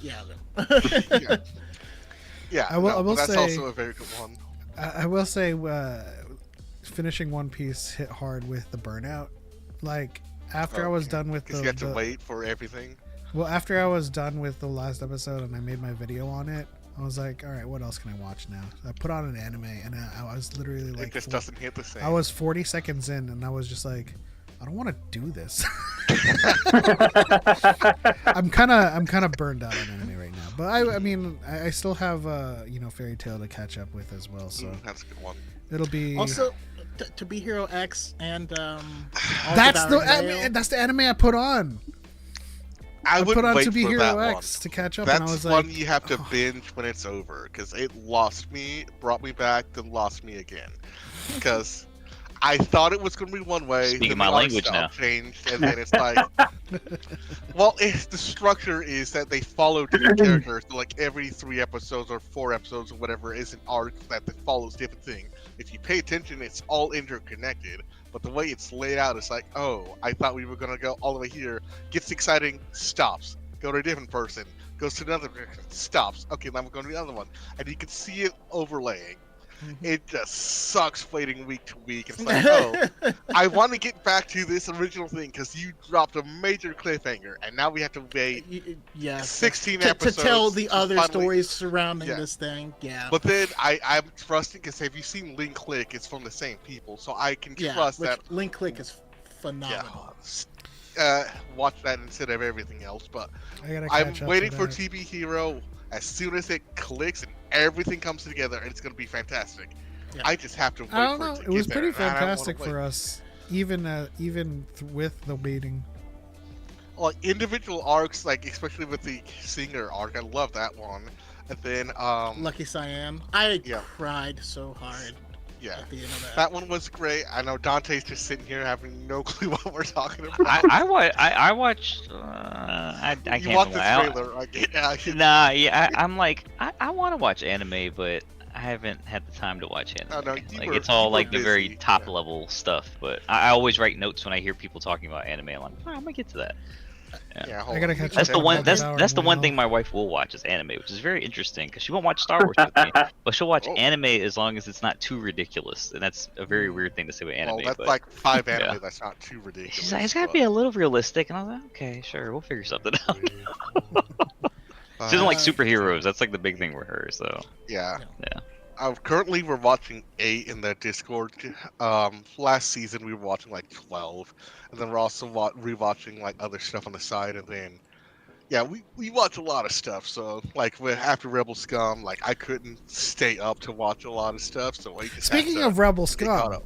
Also, I mean, Do like, the actual it's only 8:15 for us. Let's get to it. It's a good well, I mixer. mean, it's the main we can topic. talk about that all day. I Right. mean, I was about to launch into Kaiju number 8. So Oh yeah, that was we should just go. fantastic as well. Let's not say we did. Maybe we'll get on later tonight and do some rivals and then talk about it on the side. But you know, I don't want to slight Dante in any way or Rebel Scum Con. Oh no. Or I'm the here people to in hang the out. chat. I've We been haven't here talking before. to our I've- chat very much. Yeah. So we apologize. Well, hi chat. How's it Yeah. going? No, everybody in chat was still engaged. You know, TV Are they Land is still my talking favorite about channel. Xbox and whatnot? Spooky Kitty, who is a self-proclaimed Natalie Portman enthusiast, said Jenna Ortega is very cute. I'm gonna tell Natalie Portman you said that. But yeah, Not the betrayal. No, yeah. I've been here before. I've watched you guys. I know how it is. It's all good. You know, it's all Loved your good combo. video, You by know. the way. Yeah. no, I'm just saying. Like, it's the topic of the episode. We do get derailed a lot, but I do want to talk about Rebel Scum Con, because one of the key takeaways from it was being able to ask Katie Sackhoff that question. What up, Mr. Denzel? You should come to Rebel Scum Con next year as well. Hey, Denzel Green, I don't have a separate sippy cup. Anybody got a sippy cup? Hold up, I'll just take a sip for you. Nice. So, okay, let me start with Dante. How did it go? Oh man, Yeah. you know, I'll tell you what, like it was beyond anything we expected for this year. It was really, I mean, we knew it was doing well. We knew traction. We saw the number. Like, I'm a big numbers guy, but you don't see it, or you don't believe it until you see it, kind of thing. And you know, for me, and I've been doing marketing for over a decade now. It's like, or almost a decade in general. And just like, I look at numbers. That's like my thing. It's like, okay, cool, numbers, and that's how I measure success. But this is way different. You know, this is the other part of what I love. I mean, I love marketing. I love Star Wars, and it comes together. But sometimes you're like, did you do good enough of a job in all of this? You did fantastic, sir. Don't even. Don't. It's okay. Don't glaze me. You- But you got- Trust me, you got like, like You were celebrities on like posting 50,000 from Rebel Scum different Con. things. Yeah. I mean, it was definitely a passion project for me. Like, even more. This is probably the most fun I've had working on anything in general. Like, I've never had a chance to just really mix the two of my loves going, which is weird to say that with work, but I've been very lucky to be able to do what I love, and specifically I specialize in social media marketing itself. So, but you know, to answer your question, it exceeded any expectation we had for this year. I thought something like we saw there might have been, it's going to take time. That's why I keep telling myself it's going to take time. You know, it's not going to grow overnight. But it honestly did. Like, when I talk about overnight, I'm more talking about year over year. It's a lot of the work we all put in, and you know, a lot of what I did, obviously, but a lot of also what the other side did of like what was actually at the event. It's a big team effort, so you know, it makes my job 20 times easier too. So I was very happy. I literally was almost in tears at one point. Like, the panel room was like my gauge. Like, when I saw that Saturday panel. Oh my gosh, yeah. Like when Friday was like the first day. Friday was busy though. Friday was busy, you but know, we didn't have any busy, like super huge panels. I mean, we did, but we didn't. We didn't No, have any the sand panels. line at the beginning of the day, Friday alone, was just It was already insane, there. dude.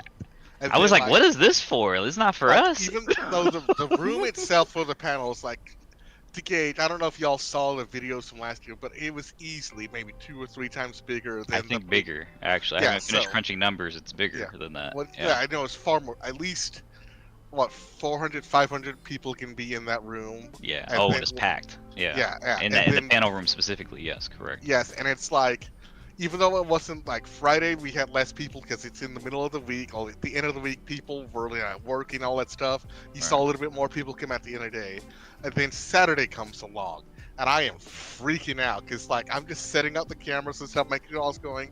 I look out the door. There's a line from one side of the lobby all the way through the convention, all the way trying to get through the hotel. It's like, oh geez. And then when the panels started doing it, every single panel had a line forming, and I'm like, oh, I wasn't expecting this. So we had to deal with that. And like when Sam Witwer and Matt Wood came, and we had like, I don't know if y'all saw that photo on Instagram or something, but it was like, there was a point where I had to, like, people lined up on the side, and I remember talking to Josh afterward. It's like, hey, am I even allowed to let people sit on the sides? Because I was like, is that a fire thing? And he's like, not really, but it's like, it just was, depends how many, yeah. Yeah, we had at least 20 people just standing on the sides, and I'm like, okay. No, it was more than that. I remember looking really? back, and I was like, oh crap, this is I like, was telling full. people to stop coming in because we didn't have enough space for them. Yeah. That's how packed it was, and it was a great time.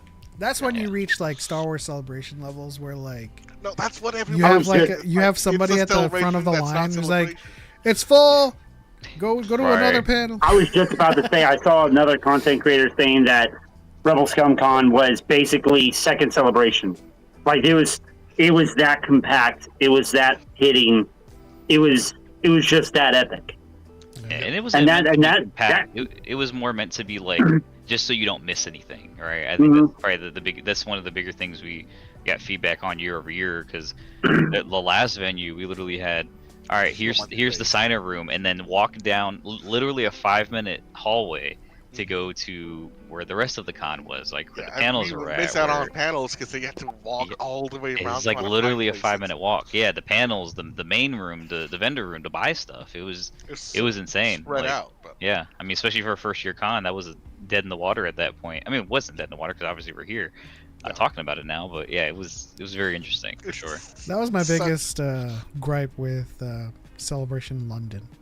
Because they held it in a convention center where it was like one giant hallway, right? Oh. And then there would be the main stage would be on one end, and then you would have like the galaxy stage and like the hyperspace stage on the other end. And I'm like, is there no shortcuts in this venue? Like, you're just gonna keep on not for attendees, you know? Yeah. Yeah, it's I heard the celebration thing a lot, and I actually asked Kara from what is her actual, I know her by her first name more than her actual like social name, but she's like the unofficial archivist for Star Wars Celebration, and I was like, is this like giving you like early Celebration vibes, like 1 through 3 before it went to Reed Pop, essentially before it got the monster that it is? And she's like, yeah, actually, like she was like going through some archive stuff she was talking about and showing me. I was like, oh, that's pretty cool. Like, because that's kind of the vibe. I mean, unofficially, the vibe that I would hope for. I'm never gonna really say that out loud, but like those like early Celebration vibes, it's like, it's really what the fandom needs again, because I think it's just got everything, not it just got too big. Celebration. Yeah. I mean, Comic-Con as it is just. It's just way too big, you know. Yeah. It's more about the activations too. Like I love those things for my job wise, but it's like, when is it more really about the fandoms and things like that? So didn't they like not really do like panels this year too? Like outside of maybe the George Lucas one, it was like I think a handful of them, but there were a lot less this year from what I heard for SDCC at least. I mean, it's what happens with everything, where it gets where too much money gets involved, and then these big studios come in, and then it becomes about these big studios and their announcements, and then they get too big, and then they leave, and then everyone's like, well, now what do we do, you know? Yeah, because like everyone's doing their own announcements now. You have like Sony does their thing, PlayStation does. It's not all in one place, and there's no community, and that's like a big thing. That's what gave me the most FOMO about seeing the pictures, because we had a chance. That's why Dante posted it to make you feel bad about not being there. The biggest thing that gave me FOMO is talking to Dante and Bobby and having a chance to go, and we're like, I don't think we can make it. And then we're watching social media on Rebel Scum Con. I'm like, we should have made it. Like I was in the panel room like all day, every day for the most part, except when I had to run around and find people for stuff. But when I got home, I just started scrolling on like everything that Dante had been retweeting, and I was tearing up because there was so much that I didn't know that was happening. Because I was, in the room, like stressing, trying to figure out what to do next, how to keep it going, make sure the guests are here, make sure the live video is working, all that sort of stuff. Yeah. But then just sitting down to decompress and I Oh, I dare I say, I had FOMO just not being able to go into the vendor room more, not be able to just walk and talk to people. Because I Yeah. could talk to the people in line and get their experience, but it's completely different. So just seeing, like, all the other influencers, not like you had people, with nearly 1 million followers and all that stuff on their platforms, where then you get the same vibe from a guy with 20 freaking Yep. followers. And I just loved I was watching. I don't know what time I went to bed, at least 5 o'clock, just nonstop liking and resharing like every single video. And then, like, even to this day, there are still people posting their recaps because they got home and had to go to Dude, work. Yeah. And now they're actually putting up more stuff. It's and been then- a week, and I've just still been able to get content from it. It's Yeah. insane. Those so. like that, the You guys gonna have a lot cosplay of B-roll. photos. There was this one guy that posted on Facebook, freaking Yeah. amazing photos, Mm-hmm. and I told Dante, hey, we need to figure out how to get him to do stuff for next year because those. Like, Technically, he was there for. I mean, not us in general, but Oh, technically, someone? he was on our press list. Like we. Okay, yeah, that's yeah, fantastic. Oh, like. yeah, it's great. All the cosplays, like, because again, in a room that can seat like 400, 500 people, Yep. you don't see I don't know how many thousands of people that came over the weekend, but like, there's so much I had missed just because I was doing all the panel stuff, and it was like, I just love how much everyone else was loving it and the feedback we've been getting from that. So, And Dante, so to your I do- point about mixing your passion with work, I'm still waiting for my chance. Honestly, I largely blame Trump, but so like uniquely, I'm in a position to work on Galaxy of Heroes. Oh. They go to a hiring freeze. I have an inside at Respawn, and they get me an interview with the studio head to work on the next Jedi game. Hiring freeze. I'm like, Ugh. bro, That's pain. That's let pain. me work on Star Wars. Right. Like, right. You want somebody that knows game design and knows Star Wars. Mm-hmm. But like, I couldn't blame them because the higher ups, like, we're going into a hiring freeze. We can't add anybody else. And then like, the next month after that happens, 20,000 more people get laid off, and I'm just like, yeah, it's really hard. when will the will And of the I did Force- try to reach out for you on Zero Company too. They probably weren't hiring. I bet, like, listen, I hate to like pull this card, but if you put me in a room with one of their game designers on a Star Wars game, and you evaluate us on game design and Star Wars knowledge, ain't no way I'm losing. There isn't. I don't Anyway. know, because like we had the Force Unleashed panel and talking with Sam and David Collins and stuff, like they are a big Star Wars fans too, and that's not just them; it's the entire development team that was back then for LucasArts. So I wouldn't be surprised if that same passion is there now. So they might give you a run for your money. So Well, the next time I speak Well- to Swagman, I'm gonna have to like push real hard on Lucasfilm Games. I want to do a couple lightning round things because I don't want to wait till the end and we kind of miss this stuff. So I'm gonna go back and forth between you guys and ask for top threes on a couple different subject. Right. Ooh. Okay. So I'm not prepared for this. Welcome to Dyad. It's Right, let's go, the let's go. Dyad hot seat. All right. Let's First is top three moments with guests, with like the your celebrity guests. Oh, am I first? Just kidding. I want to put you on the I spot. mean, like, yeah. Well, hold on. Wait. We're talking about celebrity guests or just guests in general? Like With guests your of con? celebrity invited guests. Okay. Yeah. You can't Top list Carly three for King. me. Still, there's my number one. But it's a really fun story with her, and let me just go ahead and say it. Like, Lauren Peterson was there, and then across from him in his booth, there was a person I forgot.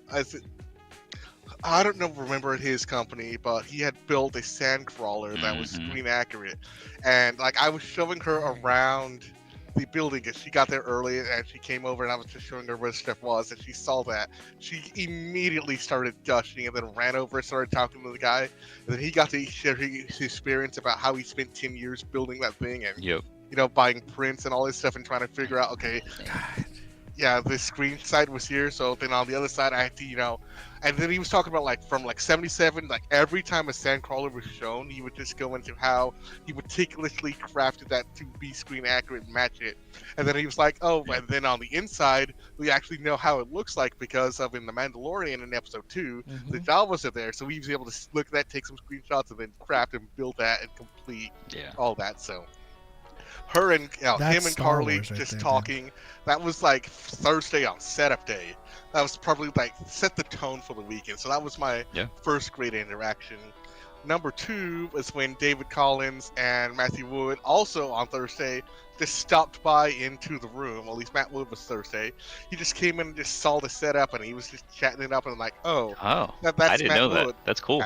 Like he came, I was like, oh, that's Matthew Wood. I can't freak out right now. I'm working. I was like, okay, yeah, here's the sound stage. It's what we're doing. This like the screens we're setting up and all that stuff.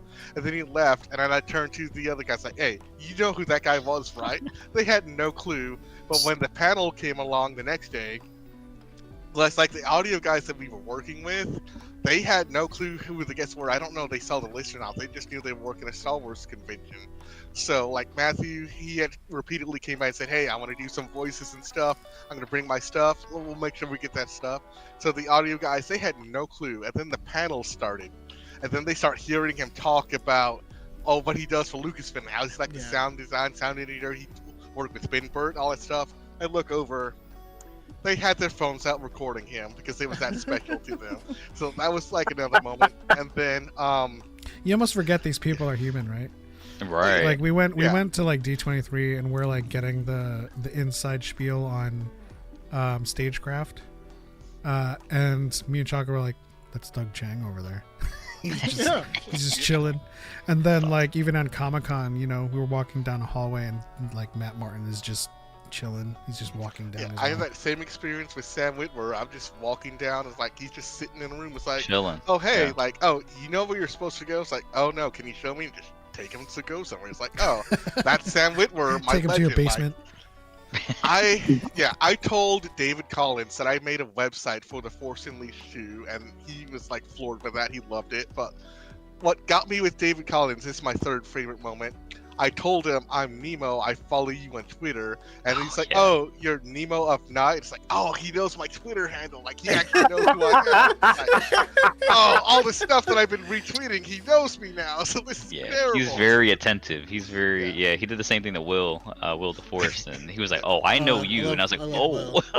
Yeah, so it's like it just goes to show, like, even though like you think of them as like legends in Star Wars, they're like very human and down to earth. Like, I don't know if y'all saw the Boonta E video, but them just singing karaoke is very fantastic and all but that stuff.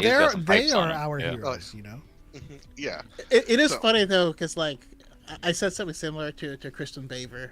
I was like, oh yeah, I loved the this thing that released, and she's like, oh, I love your content, and I was like, it's like, oh, what? Cool. You know who I am? That's weird. Why? I had a similar. Remember D23? It was with Swagman. Yeah. They were like, "We love your content." I was like, "What?" I restrained myself from like, "Why don't you follow me then? Like, you follow Choco? The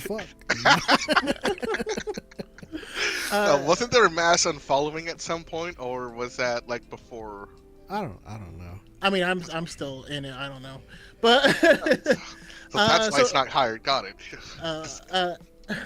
Dante, how about you? Oh man, I had a lot. I'm a little bit more spoiled than Nemo because I got the whole behind the scenes. Like that's like the only pull I ever have is, hi, I'm the marketing director for the con, and they're like, oh hi, how are you? I'm like, oh shit, all right, cool. That's cool. Man. Yeah, that's like the only time I really have pull really. So Nemo, just say you're marketing director. Nah, I'm just a panel guy. I do the video editing afterwards and all that stuff. They did that last year, so I don't have any like actual connection.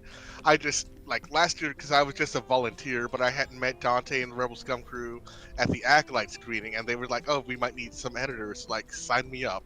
And then like, "Oh yeah, we're doing this convention," and it's like, this is how you know marketing completely changed when Dante came along. I had zero clue there was ever going to be a Star Wars convention until I met them because I was sitting in line for the Acolyte theatrical release. The only time I was like there first because I wanted to be there first. They came in like 30 minutes later. Like, these bums, they don't even show up on time. But no, it was like that's how we met. And then Dante and I think we got contact informations. And then fast forward a few months, Rebel Scum Con, I get on the volunteer list. I don't want to say I forced myself, but I made it known that I was there to help them whatever they needed. So I think You forced yourself. no, I wanted to because I knew at the time like it's a You volunteer came in like thing. Groot We're not getting and built paid. some walls around them. And you're like, oh my More like a goodness. firmly grasp it kind of thing, but that's okay. Yeah, no. I just was always around because like initially I was only going to be there for the Thursday setup and then Friday because I didn't know much about it and I was like, oh, I didn't pay for it to letting me go to be a volunteer. And then that first day, fell in love with everything. Showed up the next morning and like, oh, you're not on the list. Oh, yeah, well, I just want to help out again. Stayed the entire day. Sunday, showed up again. Oh, you're back again. We love you, Nemo. Go do this. And I was like, bet, let me go do that. And Hey, you know, That's that's, the how you do relationship. it. yeah, and then afterward, I think I talked to some people. I don't know. How often did I ask you to let me edit that footage? Because I know, Oh, it was a lot, yeah. yeah, there That's was the a. firmly grasp it moment too, Yeah, but no, it's you made it like- work. I kid You you know who not, else but- said that is Carly. As I was like, how'd you get in to work like directly with Lucasfilm? She's like, I just bothered them a lot. No. That's fair. Okay, that's Yeah. cool. See, I work. I would But- never do that, but if it's like Dante's like, oh yeah, he's cool, let me just go nag him. Hey, let me go do something. Let me do this. I talked to Bobby. It's like, hey, when are you free? Let me go down to this cell. I want to meet with you guys. I want to do this. So that's Yeah, kind of what I was doing. So Well, it was easy with you, Nemo, because I value people who I can see when people are genuine, when people love the crafts. When that's like the biggest thing with me. Just it's very easy to work with me because if I see those things, I want to be involved with you and somehow, however it can work, right? I'm not gonna make a positions for you, but like if it can work, like just even past the con, like I'll figure out a way, kind of thing. yeah, and I just value Dante's those been relationships a lot. fantastic about that as well. Because like there's like a text with him and Bobby. I probably message you guy at least once or twice a week about something stupid Star Wars related, like oh yeah, during like Celebration we were up late and I was just constantly saying, hey, did you see this? Like, what's going on? It's like, oh, they're making a mall show, and then oh yeah, that was another fun thing, like knowing that because I think at that point you guys knew that you were getting Sam, and then they dropped the bomb that oh, there's a mall show coming out. It's like Oh this is yeah, we fantastic. announced them literally like weeks before, and then that came out. Like I was about to doze off, and then I see, oh my gosh, there it is, and they cut off the the screen, so Yeah. only the attendees can see the trailer, and I'm like, oh, I gotta. So I stayed up like 3 more hours to find the trailer on X, like as we all do, right? So Oh, you Yeah. gotta catch it before they tear it down. exactly. But before we stray too much, Dante. Oh, yeah, come here. on, Yeah, start- I was Yes. definitely that was my Yep. fault. Yeah, be quiet, Nemo. Well, okay, I don't want to derail it further either, but really quickly, we do have some feedback and Yeah. an opportunity for improvement. Yeah. So Demo FPV on TikTok said, I really enjoyed the convention, but the ADA wheelchair accessibility was non-existent, unfortunately.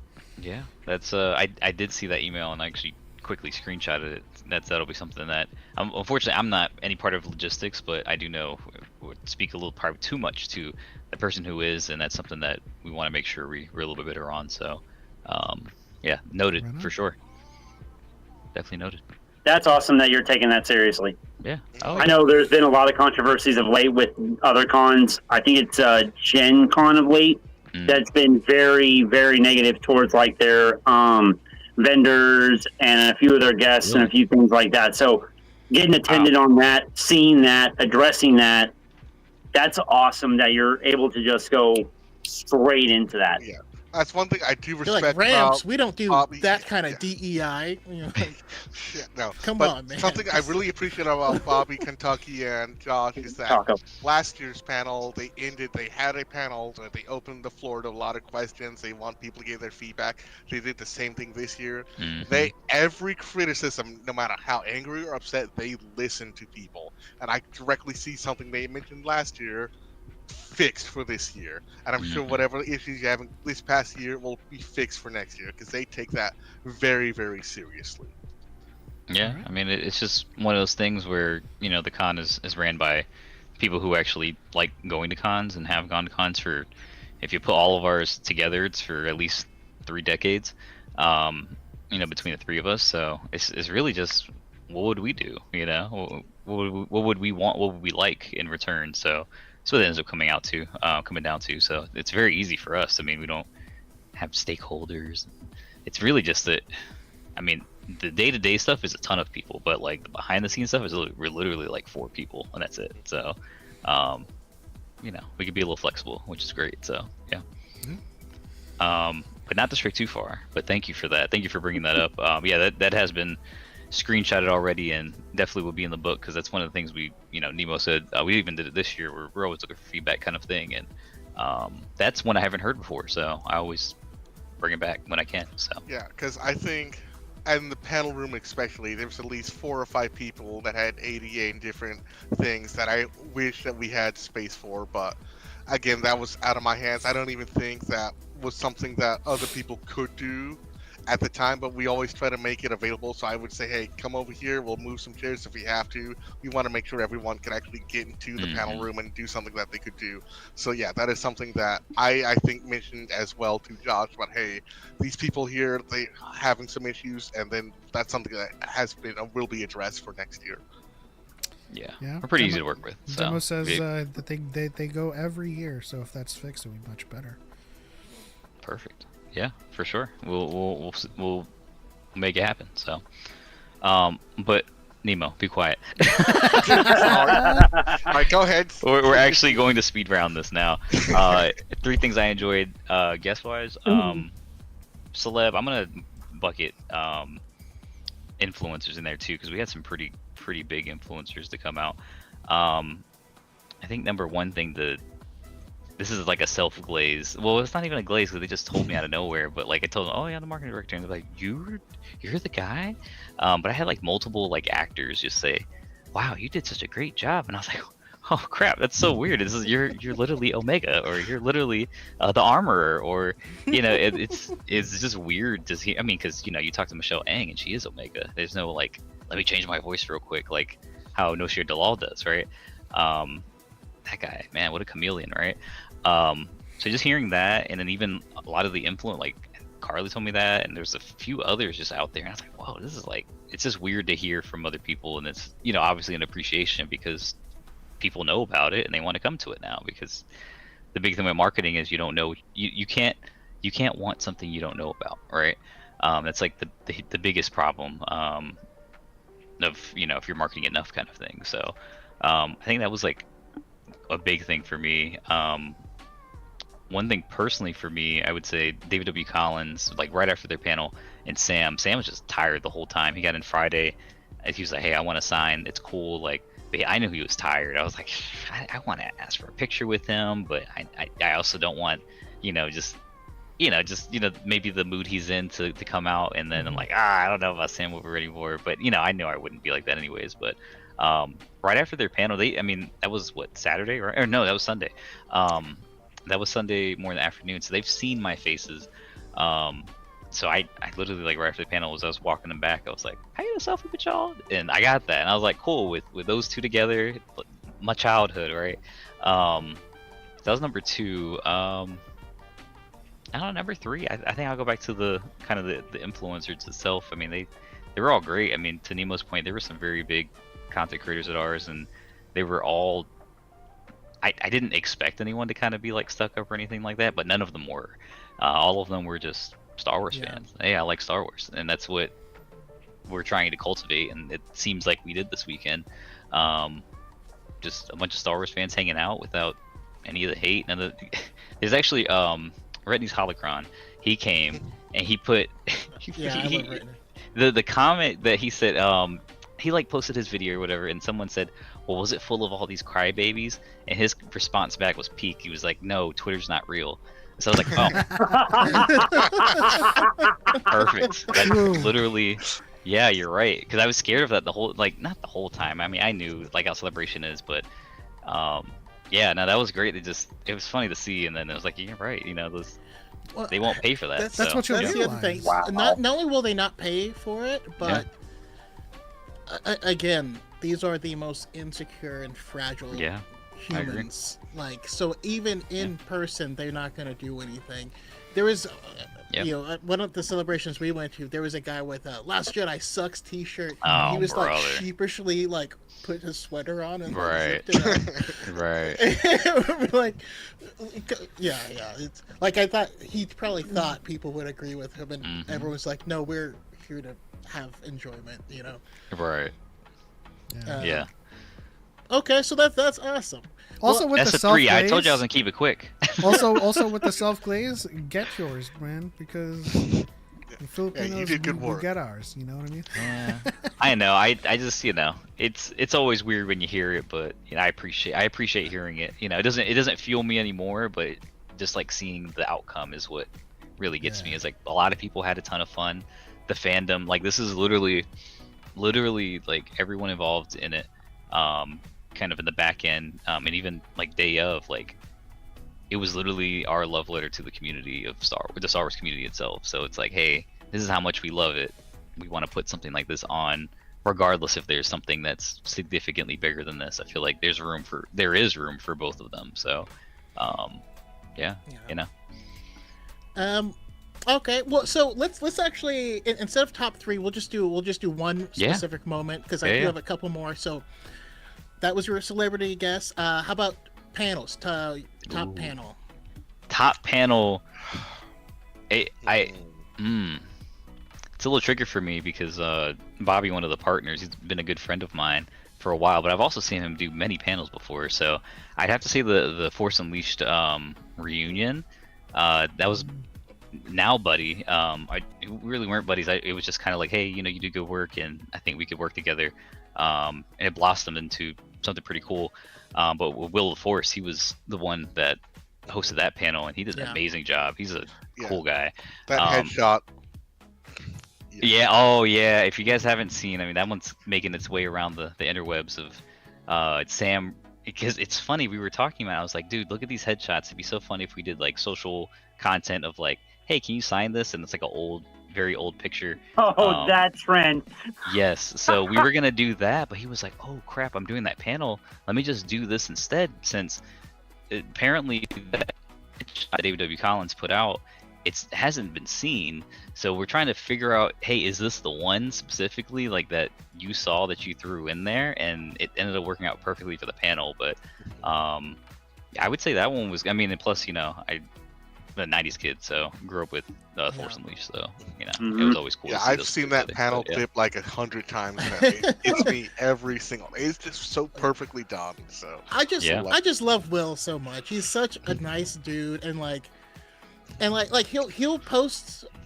I mean, he must go through as much content as we do. Yeah. Because he'll find some crazy esoteric like video, and I'm like, I swear I've searched everything and I haven't seen this yet. Where did you find it? And he's like, oh yeah, man, here it is. It's here. It's around this time, and like, yeah, he's just really cool with all that. How about you, Nemo? Favorite panel?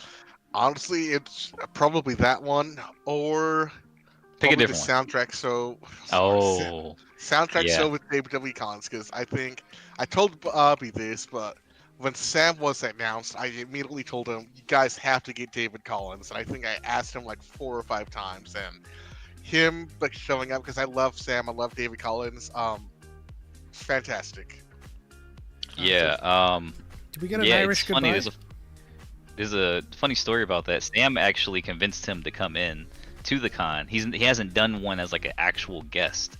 So it made it even more special. He was like all in for it, because with those bigger cons you can only do whatever they say, but he was like bouncing off ideas to us and, hey, can we do this? Hey, can we do this? And Soundtrack Show was his idea actually. We did. Yeah. That's cool. Yeah. Kenny, I can hear you in the background. Can you hear him, Pep? No. I Come back in. Sorry, sounds like you might have to rejoin. Looks like your battery's dying too. I can see that as the director. Yep. All right. I just. Oh, okay. You're gone. Have a good one. Appreciate The voice sub. It's the voice Wait a from minute. above. Yeah. Yeah, no, he got a but- call from his wife, so he's just dipping out altogether. That's fine. All right. Now that he's gone, let's get rid of Xbox. Okay, so this next one, let's bring it back to the top 3 costumes. Ooh. Okay, I guess it should be easy. Lando, I think you mentioned before, this is a fantastic Masterness. Lando. Follow him. Masterness. Yeah, He's and great. then there was at least 2 or 3 Padme Can you type it in the cosplayers. chat here? Every time I saw them, fantastic. So I don't know who they were. I think Lady of the Lake or something did one. Yes, but she I did. don't know who the other person was, but fantastic Padme cosplays. Absolutely loved it. Yeah. I'll go top 3. I have Crafting on Ilum made a Shmi cosplay that's very, very accurate. It's probably the only one you'll see that's actually as accurate as hers. So that's definitely top 3. What else? Oh, I don't. What's that? Did Jenna Markham attend? I don't. That name doesn't ring a bell. But I didn't probably. see any content from her, but if you haven't next year, definitely invite her. Yeah. She's For sure. amazing and such a Yeah. sweet person. If you guys have a list, I'll reach out. Because I'm the one who handles reaching out to influencers and things of that sort. Make sure vetting. I'm a big Yeah. vetter kind of Very thing, great and cosplayer. um, also. See, he Yeah. knows what he's doing. Good marketing director. I just want to make sure we're not He's such a good inviting. vetter. We gotta start calling him Eddie. Right. Sorry. Also, TJ. What's her social? She was there. Yeah, I TJ. thought- Yeah, Oh, yeah. TJ the Saj. Yeah. Yeah. She was there. That's actually my second one I was gonna say. She was there with her husband because he was tattooing at the con. He is so freaking good. Oh See, man, I still need to- I saw a lot of people get tattoos. I just need to see how they looked afterwards, because that was. no him like I've been following for a while. I actually got the chance to Check out tell his him this. Instagram. Yeah. Yeah, I got the chance to because when I always get people's names first because obviously I have to be the one who tells everyone. I was like yes, but then no because I couldn't get. I was very happy that I'm gonna be able to interact with him, but obviously I couldn't get a tattoo during the con, so working right. So I did link up with him though, and he was like, yeah, Based in Colorado. they are, yeah. So we're in Texas. It's not too far. So I told him he's like, yeah, just let me know and I'll get you in. So You should get a small one underneath your eye that says Lechon. little neck tattoo on the back. Yeah. Actually, that's it, wild. Choco. Right there. Next Rebel Scum Con. If they do attend, that's who you're getting your first tattoo with. Okay. Yeah. I'll get a mustache tattooed. Right. I still think one of the best costumes I've ever seen. Me and Pep saw it together. It was Apago the Lesser. Yes. Ooh, And it was that's pretty. Yeah. perfect. Screen. I don't even accurate. know how that works, No. but Pago the Lesser. Did you do the sounds too, or? Screen accurate. Wow. No, I mean I don't think That's she did, physically but impossible. yeah. Unless they had like. Well, I don't know. If you've seen Hannah from the race side, she's pretty good at that. True. Yeah, she's very good at that. Was Hannah there? No, she wasn't. She wanted to come. Like literally, we were like, we had a panel for you. You just need to make it. But tickets from Coming up from Australia. Australia, Yeah, that's it's- Man, tough. we totally missed her at Celebration. Yeah. She came up, and I think we met the person that she was there with, and then found out that she had gotten like deathly ill. So like Oh. she couldn't even. She flew in for the celebration and just That couldn't sucks. attend. Unfortunate. Yeah. That Yeah. sucks. Okay. favorite moment with fans, with just guests. Anything jump out at you? Dante's gonna self glaze here. No. Here's what I'll say. I say anything kid related because I'm a father of an almost 3-year-old. So just to know that it's a lot of kids' either first time, or first time being so immersed in the fandom. That's someone's going to become a lifelong fan off of that. So just like seeing all the kids around, like I got a chance to just people watch and things of that sort. I like doing that very often, just like in busy places and things of that sort. And it's just a lot of kids just having fun. And I think that was, I don't have one specific moment, but there's just, I mean, because we have our deal that we have is like kids are free. Kids under 12 and under are free. That's really cool. Yeah, it was very awesome to see just all the kids and just knowing that even if one of these kids are super fans or just even, hey, this is my favorite thing, right? That made me feel good. And obviously my daughter actually went twice. She was only supposed to go for one day, and my wife isn't like a huge fan. She's like, oh, okay, I get it, like I understand why, and stuff like that. She's been to a celebration before, but my daughter actually requested to go twice, which didn't think was going to happen originally, so maybe that's the one, but we'll see. I mean, she's already a big Young Jedi Adventures fan, so little Nubs Nation, but yeah, so Yeah. yeah. Wasn't there a Young Nubs cosplay at some point? I don't know. I'd be very sad that I missed it if that's the case. I could have sworn there was at least one person who did that, but I'm not. Was there a geode? There had to have been a geode there. Maybe in front of the con, because there's rocks in front of the con.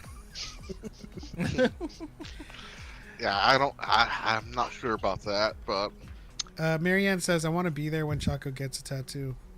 We'll be there, yeah. Yes, shout out to Marianne too, because I definitely was like, you want to do a panel? And then David W. Collins came, and I totally got busy too. I was like, oh my gosh, music! I don't want her to get upstaged by the music show, like the. I'm sure she would. But we'll figure out next year. I know she does, but we talked, but we'll figure it out. We ask her all the time about doing a music panel with John Williams, and Yeah. Marianne's like, no, that's gonna be about John Williams. I'm not gonna be there. I'll watch that panel. Yeah. But definitely love that Marianne is doing panels, and definitely want to see her do one at the next Rebel Scum Con. Yeah. We're already talking about it, so I don't think David W. Collins is coming again. So Marianne's like, you were the one I was talking to. Hi. Oh, so you're the fucking guy. Like, no. Also, did you have the Chimere do last time we spoke? I mentioned it. yeah, it was growing into mentioned. it. I'm getting a perm very soon, actually. To There's go actually full like into it. 3 Chimera cosplays that I remember seeing as well, so that was cool. We saw a few of them that are very good. So yeah, I guess that'd be number 3. Anything Chimera that I saw, and they had the biceps too, which is great to see. Like they went full into it. Yep. Yeah, because I was like, I think I'm ready. I've been training since the show came out. I think I'm ready for one. And then I see like a few of them, like, oh, I'm not ready yet. I need to work out a little more. It's one of the only cosplays I can do. I'm definitely not ready. Our friend Lord Dagobert online just showed off his Chimera. It's on Threads, and I didn't know he I didn't know he rose like this. He's packing, yeah. It was him in the costume with just one arm out, and it was like, the hell? Where did that come from? I thought he was a skinny dude. No, like. I don't think I've seen a bad Chimera cosplay yet. That's the weird thing about it. Like everyone who's doing Chimera wants to do it justice. So shout out to the Chimera cosplayers for sure. You know what? Cosplay is like the most immediate way you can gauge what the actual zeitgeist is, because attending Celebration, like after the sequels and seeing all the sequel hate, but seeing all of the Rey and Kylo Ren cosplays, I'm like, what the fuck, these guys don't know what they're talking about. The internet's not real. Yeah, and then like acolyte hate goes through the roof with the chuds, and everybody's cosplaying Chimera and May and Osha. Yeah, there was one girl last year. She went as May, and then I saw her again this year with the yes. kids, and she was OSHA. Oh, she was there again. Good. Yeah, she I'm was- glad I she came lo- back. yeah, she was Loved, there. Yeah. I love She that makes she all their came again cosplays, as too. the Was other that Patty? twin. I wouldn't know her name. I think she's in Dallas somewhere. I don't know if Oh, she has has any to other be. social- Yeah. But no, she brought her kids there as well, and they cosplayed as Leia, and I forgot who else. I know last year I think they went as Padme, but no. I love that her you can- girls got taller as well, because they were like, they shot up, and it's like, oh, this Really? is great. So, Oh, good. I love that you she can. was my favorite person from last year, and I want to see her again Yeah, this she's year. awesome. Yeah. Next year. I love that you could technically go as OSHA one year, wear the same thing, and say I'm actually May, pretending to be OSHA. Yeah. All you gotta do is like have burnt tips on your hair. Right. Literally. Yeah. I no. switched. Okay, well, But it's not next that year. that's the cosplay. She actually looks like her as well. And Yeah. that's Yeah, she crazy. does. Yeah. It's very good. I'd like. Well, to next year I'm know- going to unveil my Basil cosplay. If she looks like Amanda Stenberg, I'd like to know the socials for research purposes. Okay.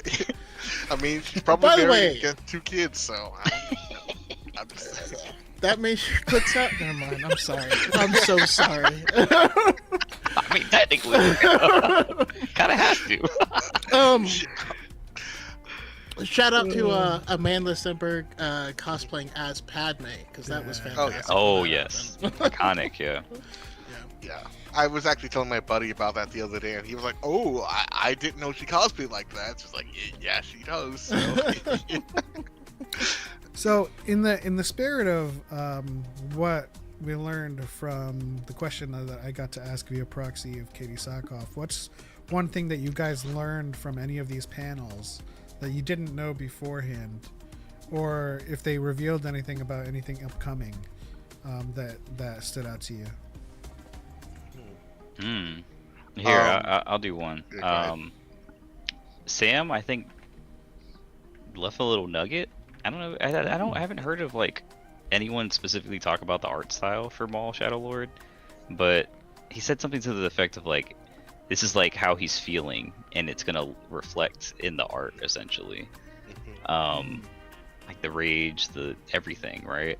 That he's feeling. So are we gonna get anime-esque? It kind of looks like it in some points, right? Maybe, I don't know.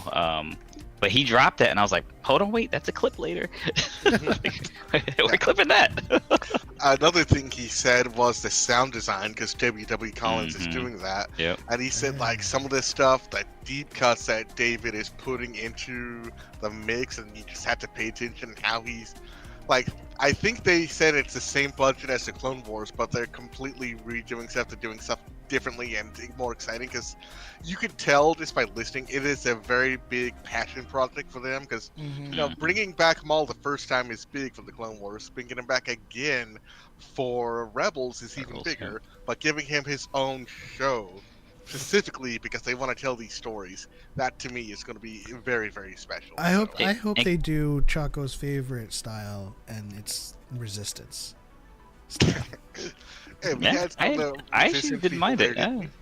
I love Resistance, but man, I don't know. Did I It's tell my very hot different. take last time on it? Resistance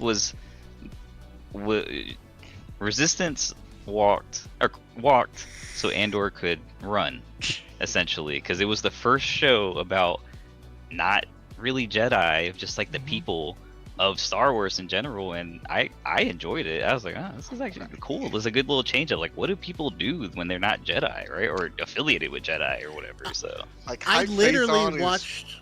Oh, Hype was great. No, but I watched the whole second season in one sitting because The second season's- yeah, it's those great. anime Yeah. hooks, you know.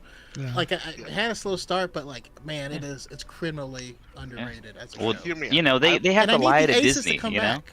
Yeah, they have to lie to Disney every time. It happens with every anime show. Yeah, we're a kid show, sure. And then it's like, all right, The they're second done watching. season. Yeah, here we go. Yeah, you know, honestly, My I would favorite take story Resistance about- over the first 2 Clone Wars seasons, but Oh yeah, for sure. Yeah. Well, that's why George put in Ahsoka. No, my favorite story though about the makers having to lie about their TV show is the Netflix She-Ra show, where the makers were like, "No, she's not gay," and then they like wrote it, and they wrote it so that the story wouldn't make sense any other way, and so it had to end like this, and they're like, "Yeah, see," and it's just funny. Oh yeah. All right, so what do we have to look forward to next year? Any big plans? Any things that didn't work that you're trying to upgrade? Are we gonna up the ante? Like, how you guys feeling? Or have you not even considered that at this point? Dante's still Some things hungover. have been floated. Some things have been floated. I think the consensus and not a final thing is we want to maybe run it back for that next year, at least one more year in the same venue. Maybe. Again, that's not anything definite, but it seems like a good home at the moment. But if we outgrow it, then anything past that, we have to look further. It will still be in North Texas, though. That's the great part, since everything's so centralized for everyone to fly in and things of that sort. Because you get on the coast and it's like, well, the other side kind of sucks, right? Like flights kind of suck. Yeah. With Dallas, everything comes through it, so it'll always stay in that Dallas-Fort Worth area. Venue. I think it was a great venue. I think it's the layout. I think this is a little bit out of my purview though, but with logistics thing. But I think there's some things that maybe the other side is cooking up to make that a little bit more streamlined in general. Some of the feedback we got like for lines and autographs and things of that sort. So I think for the marketing side of the thing, I can speak about. Just expect. I mean, the big thing I wanted to do is amplify the voices of the community. So you can expect more of that. It won't be. You probably will see some familiar faces, but I want to just it's a whole galaxy full of them, right? So I want to keep talking to people of very like-minded fandomness.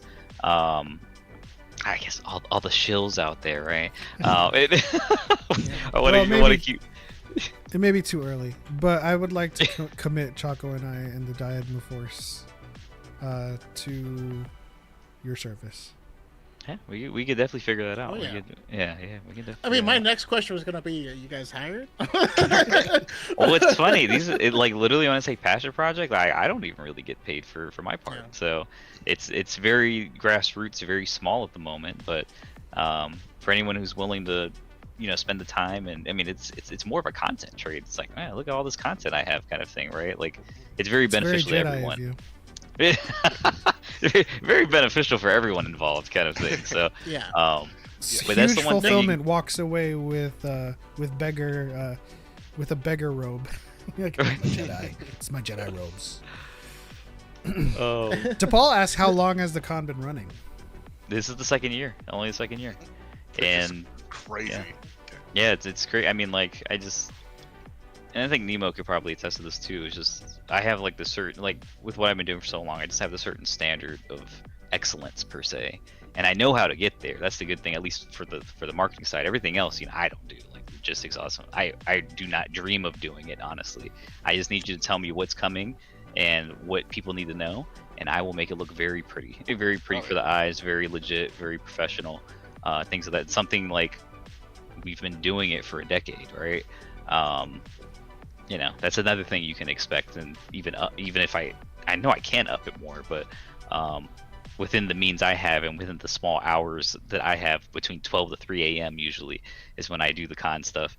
That quality still will stay up and get even higher if I can. So between that and the creators, so And again, I know you hate glazing, but when I say this He guy said you does hate some glazing. amazing work, even though I follow all the pages and all the social stuff, even if I log out and just look up Star Wars, I will get an ad for Rebel Scum Con because I'm in Dallas. That's yeah, that was a big focus this year. I mean, I guess if you guys are interested in the advertising part, because that's usually what I do for my 9 to 5, but focus a lot on Texas this year, obviously low hanging fruit, but I think with what we got this year, we could really branch out, and it's even surprising too, because we had DJ Elliott there from Star Wars Celebration, and he was fantastic too. He was great emceeing, and he'd say, "Hey, how many out of towners do we have out not in Texas?" And you hear, "Whoa!" And I was like, "Oh crap! How did that happen?" I mean, it At was least a lot of half the panel room at sometimes as Yeah. well. So. It was so weird because we didn't spend any advertising dollars outside of Texas, and it was like, whoa, okay. So these podcasts, like, even though they seem, I mean, not this one obviously, but like sometimes we go like on very very small ones, and it'd be like, I don't know, is that worth our time kind of thing? And I think it is at the end of the day. Like, just hearing from different reaches of the galaxy, right? Like, bro, you've it's all had very people important. coming in for that you were on a podcast I had never heard of, and then I just see they're so like. I think we mentioned Retney's hologram. He Yeah. came because he was watching someone else's podcast that you were Yeah. on, and that's Yeah. when he literally bought a ticket while y'all were talking about the convention. Oh yeah, I remember that. Yeah, I was Yeah. like, oh crap, yeah, Yeah, it's like I marketing, there you didn't know go. it. Yeah, I mean, it just it goes back to if you're and I hope it appears that's the case, but like being genuine and very open and being fans in general, like that's who we want to connect with. And if that's you, then hopefully we see you next year, because it's not, that part's not changing. If anything, we're gonna try to up that as far as we can. So yeah. Also, you say low hanging fruit, but that's also like key.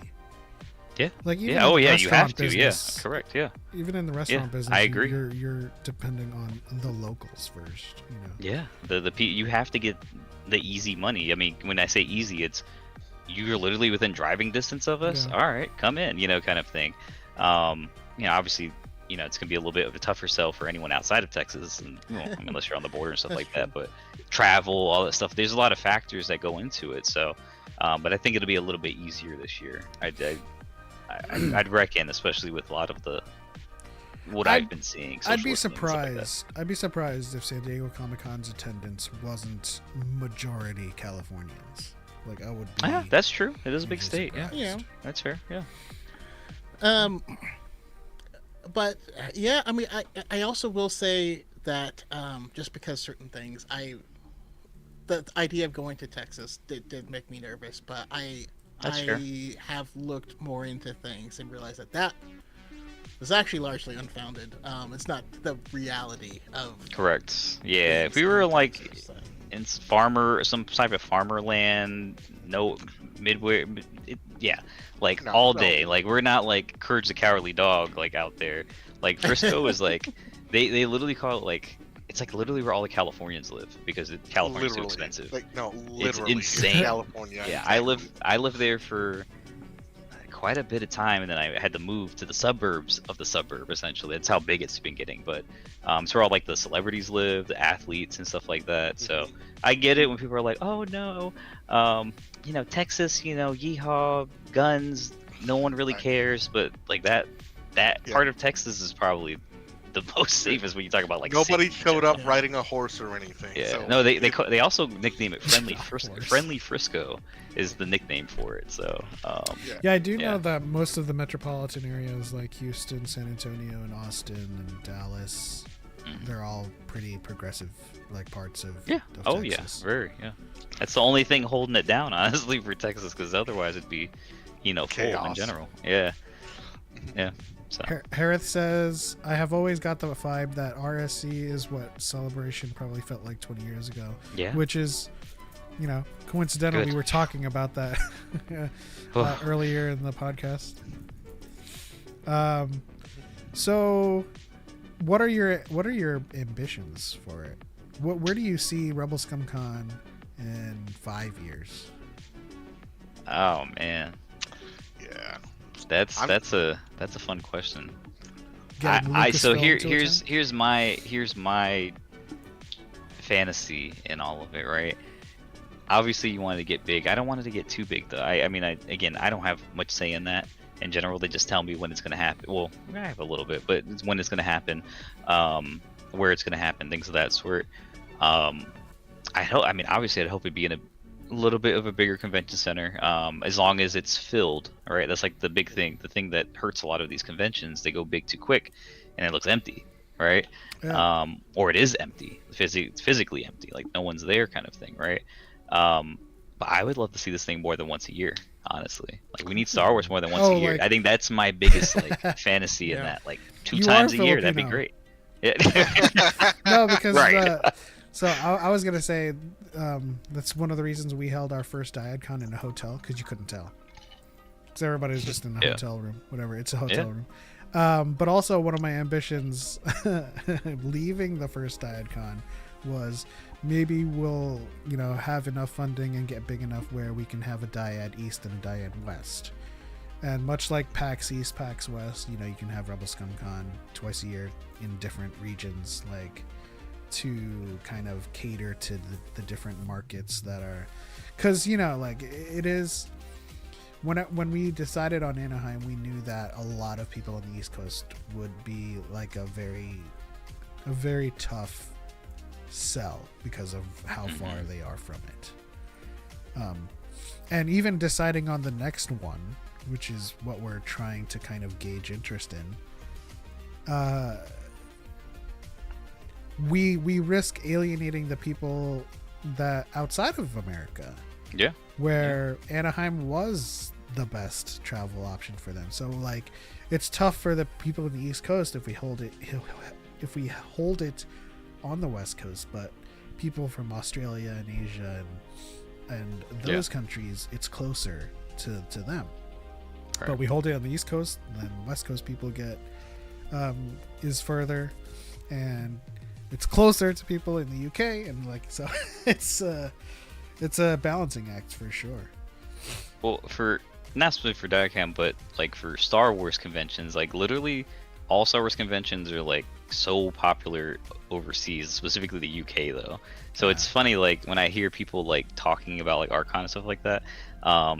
Even in comparison, it's funny because they have many of them over there. It's very weird. So I really can't see anything going past North Texas, to be honest with you. But I guess money does talk.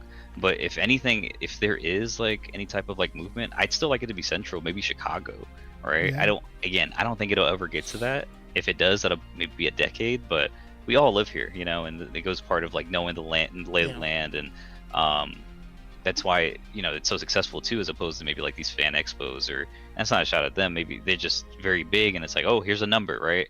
I work in numbers, and here's the data on it. Here's all that stuff, but you really don't know a place unless you ground floor, or someone, or you personally know it, right?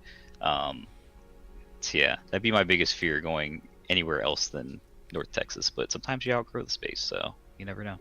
I'm sure there's also kind of designs, or at least some thought into wanting it to get big enough where it's self-funding and you guys can even pay yourselves, right? Because it is fulfilling to do that stuff, but it's also extra special that you get to actually make it your living, right? It pays the bills, That would be a dream.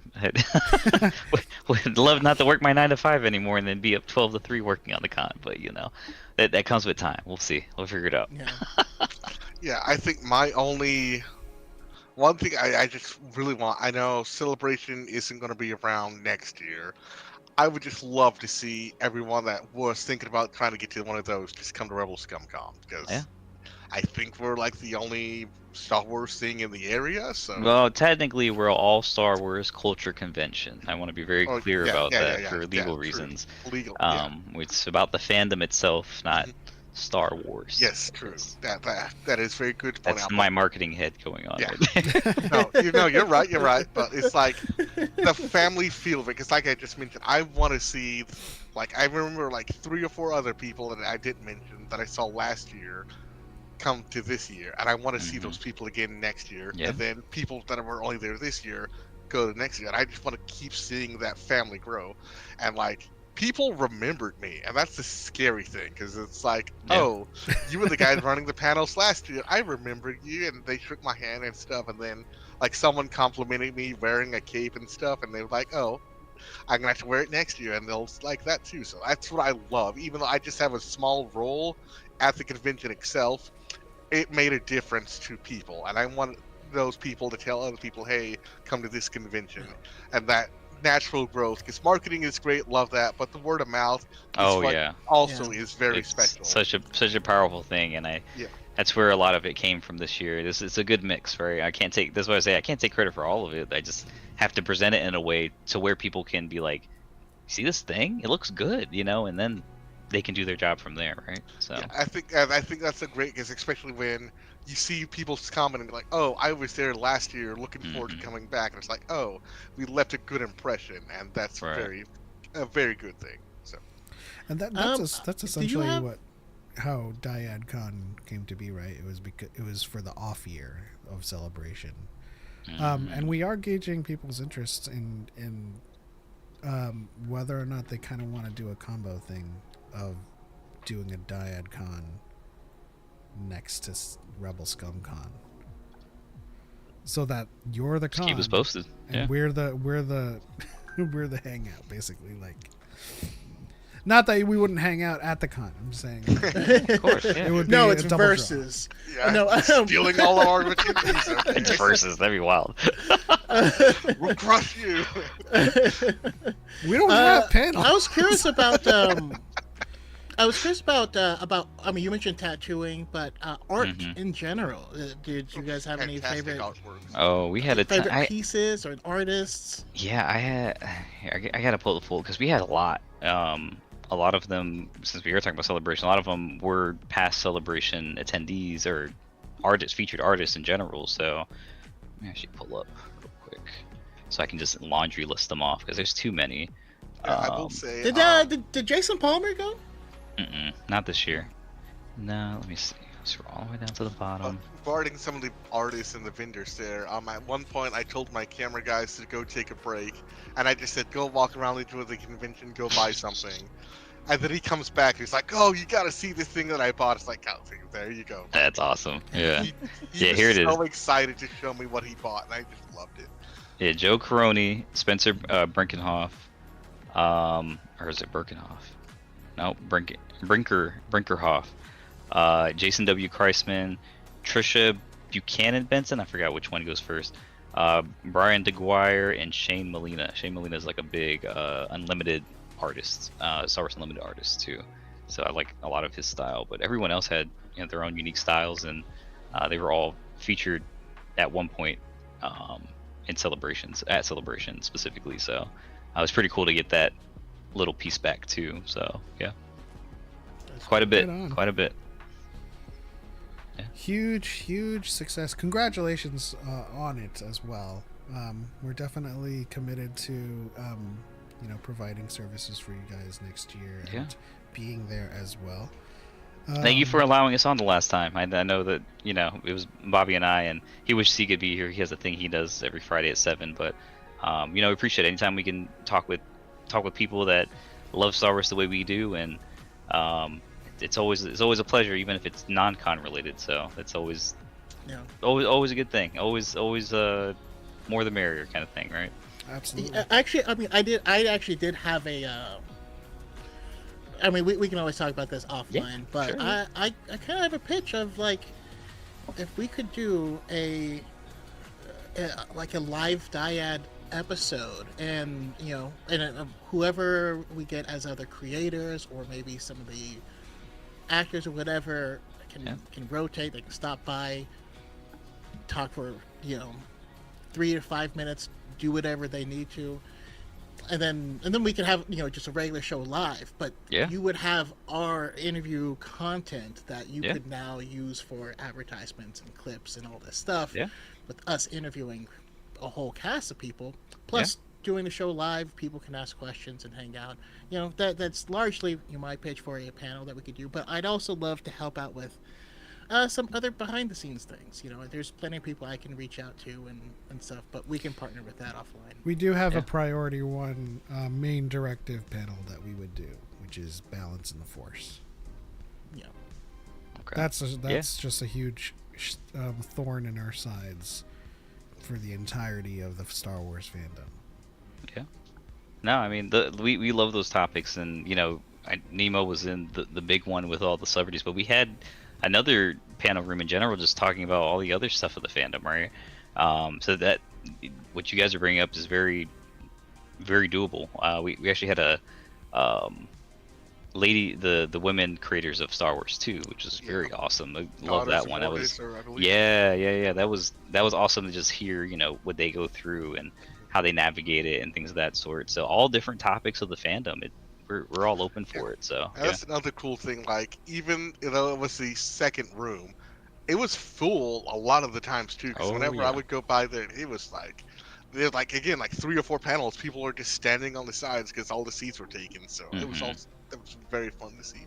Yeah. I mean, since I know we mentioned gaming here. If you guys know any like connects for gaming and stuff like that, would love to have any type form of Star Wars gaming. If you guys know anybody who has pull to do anything like that, it'd be great. We'd love to do anything with that because I'd hope next year the next Jedi game is coming out. I don't know. Like, do we know anybody from there? I think that's one thing that is lacking. Funny enough, we had the Mixer talk. I'd love to get some type of like game. I mean, obviously we had the Force Unleashed panel, but just straight up talking about the games itself, right? Things of that sort. So would be interesting. I'll reach out to my person in Respawn. We'll see. Yeah. I know Choco is good friends with the folks at Ubisoft. I also have another joking panel topic, and it's called Chuds, Nuggets, and how they're made. And I don't know about the name, but we could probably make something work. And the moderator would just be an industry grade deep fryer. Would they show up though? That's the thing. No, they never do. You just put a couple of prop brains in the fryer and be like, right. This is what it means to consume chuddy. Right. This is your brain on chud. And then their guest would be a carpet with a nugget on it. Right. Just have a microphone just sitting there. Yeah, we get. Yeah, I mean, obviously, with any of those, I'd say probably not now is a good idea for that because usually I think the panel schedule ended up even just looking at like 3-4 months because we don't look at it until we're pretty sure we know who all the guests are because then we could build around it. It's like, okay, cool. We usually build a guest list around the panels. It's like, oh, what cool panels can we have? Well, what cool guests can we have, but can we put them in a cool panel because we're big panel guys ourselves. So Thank you for that. yeah, right. I know the panels are the best for me for cons nowadays. Panels are the best part. So That's Yeah. that I mean that just means you're like, always you're getting has old. been, right? Like Oh, okay. for me, there's like a switch of like, I don't know, hitting 28 or 30, 28 to 30. Like it was just like, no, I'd rather just hang out in panels and like sit Right, down and yeah. stuff. yeah. No, you learn. Yeah, you're so gonna miss much some in those stuff out panels. on the floor room, Yeah. but you don't spend any money. You could just get to hear the people Exactly. you've enjoyed for such a long time that you probably wouldn't hear unless you do go on a very deep YouTube search or ask Will if there's a clip on it. So I mean, if we were to kind of do some rough math, I would say whenever I go to a celebration or a con, I would spend a cumulative maybe 2 hours on the floor. The Okay. rest of it is sitting in cons or waiting on lines to sit in the con, or not cons, sorry, panels. I agree. Yeah, which is a shame. I hate that it's come to that. Of like, you have to.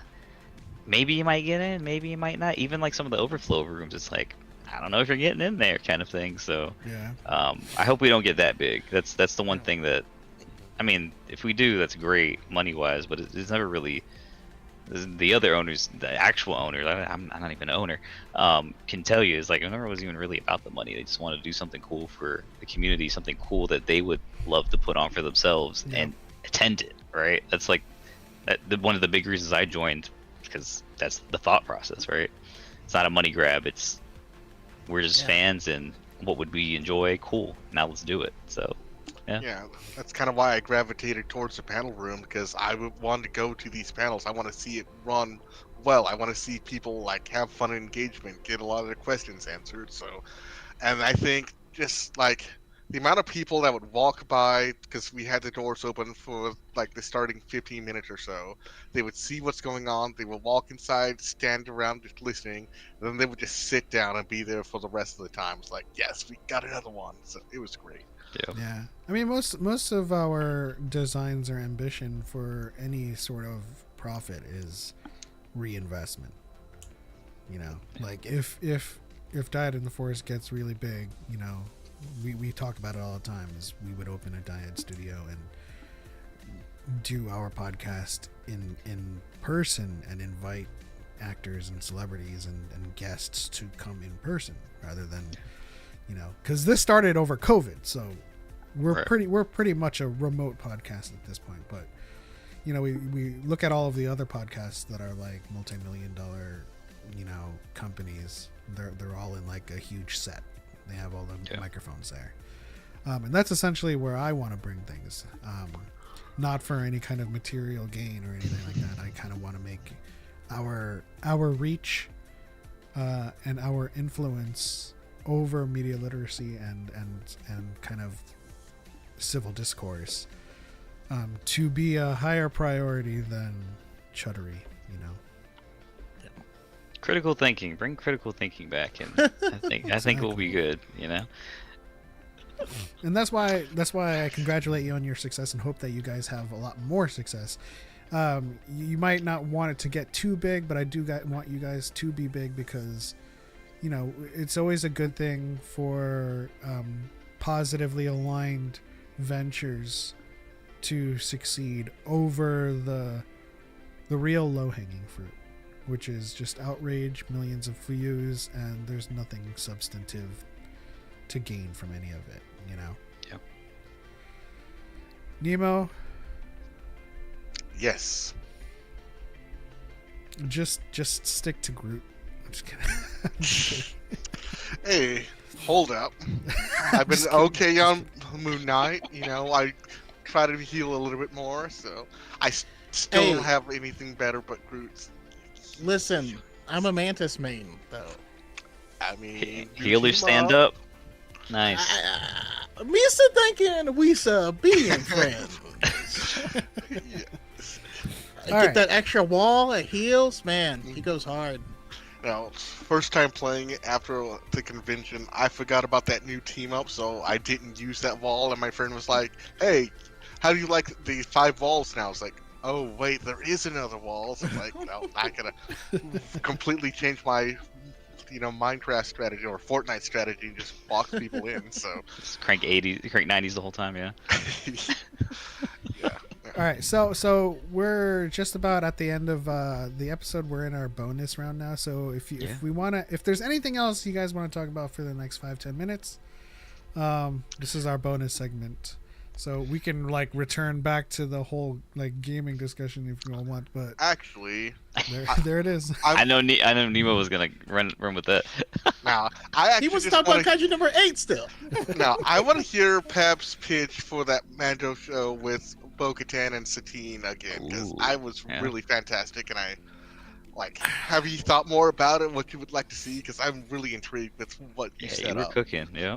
Well, honestly, the pitch is you know half Choco's idea for the most part, and half my desire to see more Bo-Katan and Mandalorian lore. I mean, Choco has had this pitch for nigh on 6 years now, where someone is reading the journal and we get to see like an anthology type of narrative unfold where each entry in the journal is a different story. And so I mix it with Bo-Katan. You know, what is she doing on Kalevala other than being a boss sitting Or on the farming in that throne? chair. You know, she is ruminating on Satine's journal. And when we get to, and it could be a mix of live action and animation if we really want Katie Sackhoff to remain involved like fully or partially. If it's live action, I would love to cast, you know, a very, very young Bo-Katan and Satine. And I know that Dave has some designs on the armor, but like we say, interviews aren't canon.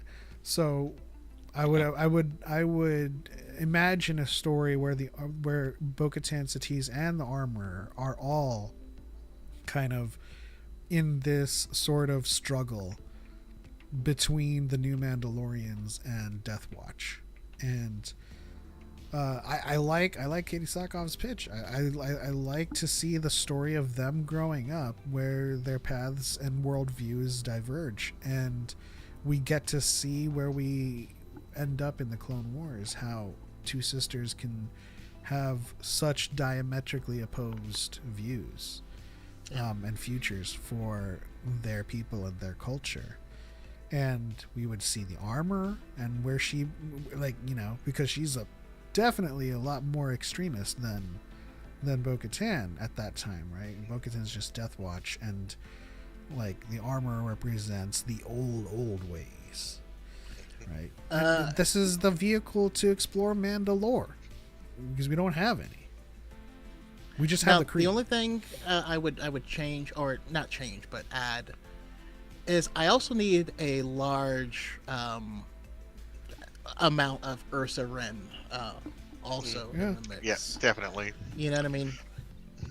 We get to see her being, she could probably be the one that kind of corrupts Bo-Katan and like into starting what becomes the Night Owls, and then she meets an artist dude and falls in love. That'd be cool. Well, if I were to inject some of my more selfish wants onto this pitch, is excuse me, this is our chance for Star Wars to make their Game of Thrones. Right? We have the houses, we have the clans, we have a warring nation that ultimately ends in a civil war that glasses their own planet. There's gonna be a struggle there. So there's the new Mandalorians, and then there's all the houses. You know, I'm of House Vizsla, Clan Ren. You know, and then we get Little Bear. We'll get what's her name again? From Tilu. Sorry, I'm just thinking of Little Bella Bear now. Ramsey. We'll get Bella Ramsey to play like Bo-Katan, like young and stuff. Yeah, I just want to see it because, like, you know, that would be actually funny. Just Last of Us with her, and then Pedro Pascal. And he's in Limitless Mandalorian Nerd show says, Dante, what's good, bro? My fellow Filipino. Oh, nope, that's the other one. Sorry, this other nerd. Sorry. That the one other doesn't nerd, have a actually. big fork and spoon in their dining room. No, that's right. That's the other. The other one. The other nerd. Everyone's got nerd in their username. Like, it's so hard to keep over there. But hello. Like, this one's limitless though. So. Yeah, he is limitless. Yep. But I do see potential in them, because a lot of people, whenever they picture their kind of like peak Star Wars, they always say, I want like a House of Dragons or something, like, you know, something more adult. And I'm like, yo, we don't, like the Mandalorians and their culture with all of the royalty and their houses and families and clans. There's got to be a huge struggle and like a huge like political maneuvering to gain clout and to affect the way of the culture as it moves forward. I think that would be cool. And we get the added bonus of the year on the run. Yeah, definitely need that. Yep. Do they have a third sister or brother, something that we don't know of? That could be possible as well. I have a whole story written about him as well. And we can, Also, you know, see Satine's journal when she met Obi-Wan as well. So. Then Don't do it to my Forky heart. origins. Don't do it to my heart. If you guys aren't we aware, got DePaul in the chat saying, "You guys looking for investors?" So we'll just have y'all talk later. We'll see. Maybe. I don't know. I'm not privy to that part actually, but maybe. But if you guys aren't aware, so this is a huge thing with the lore of Mandalore and the lore of Corky.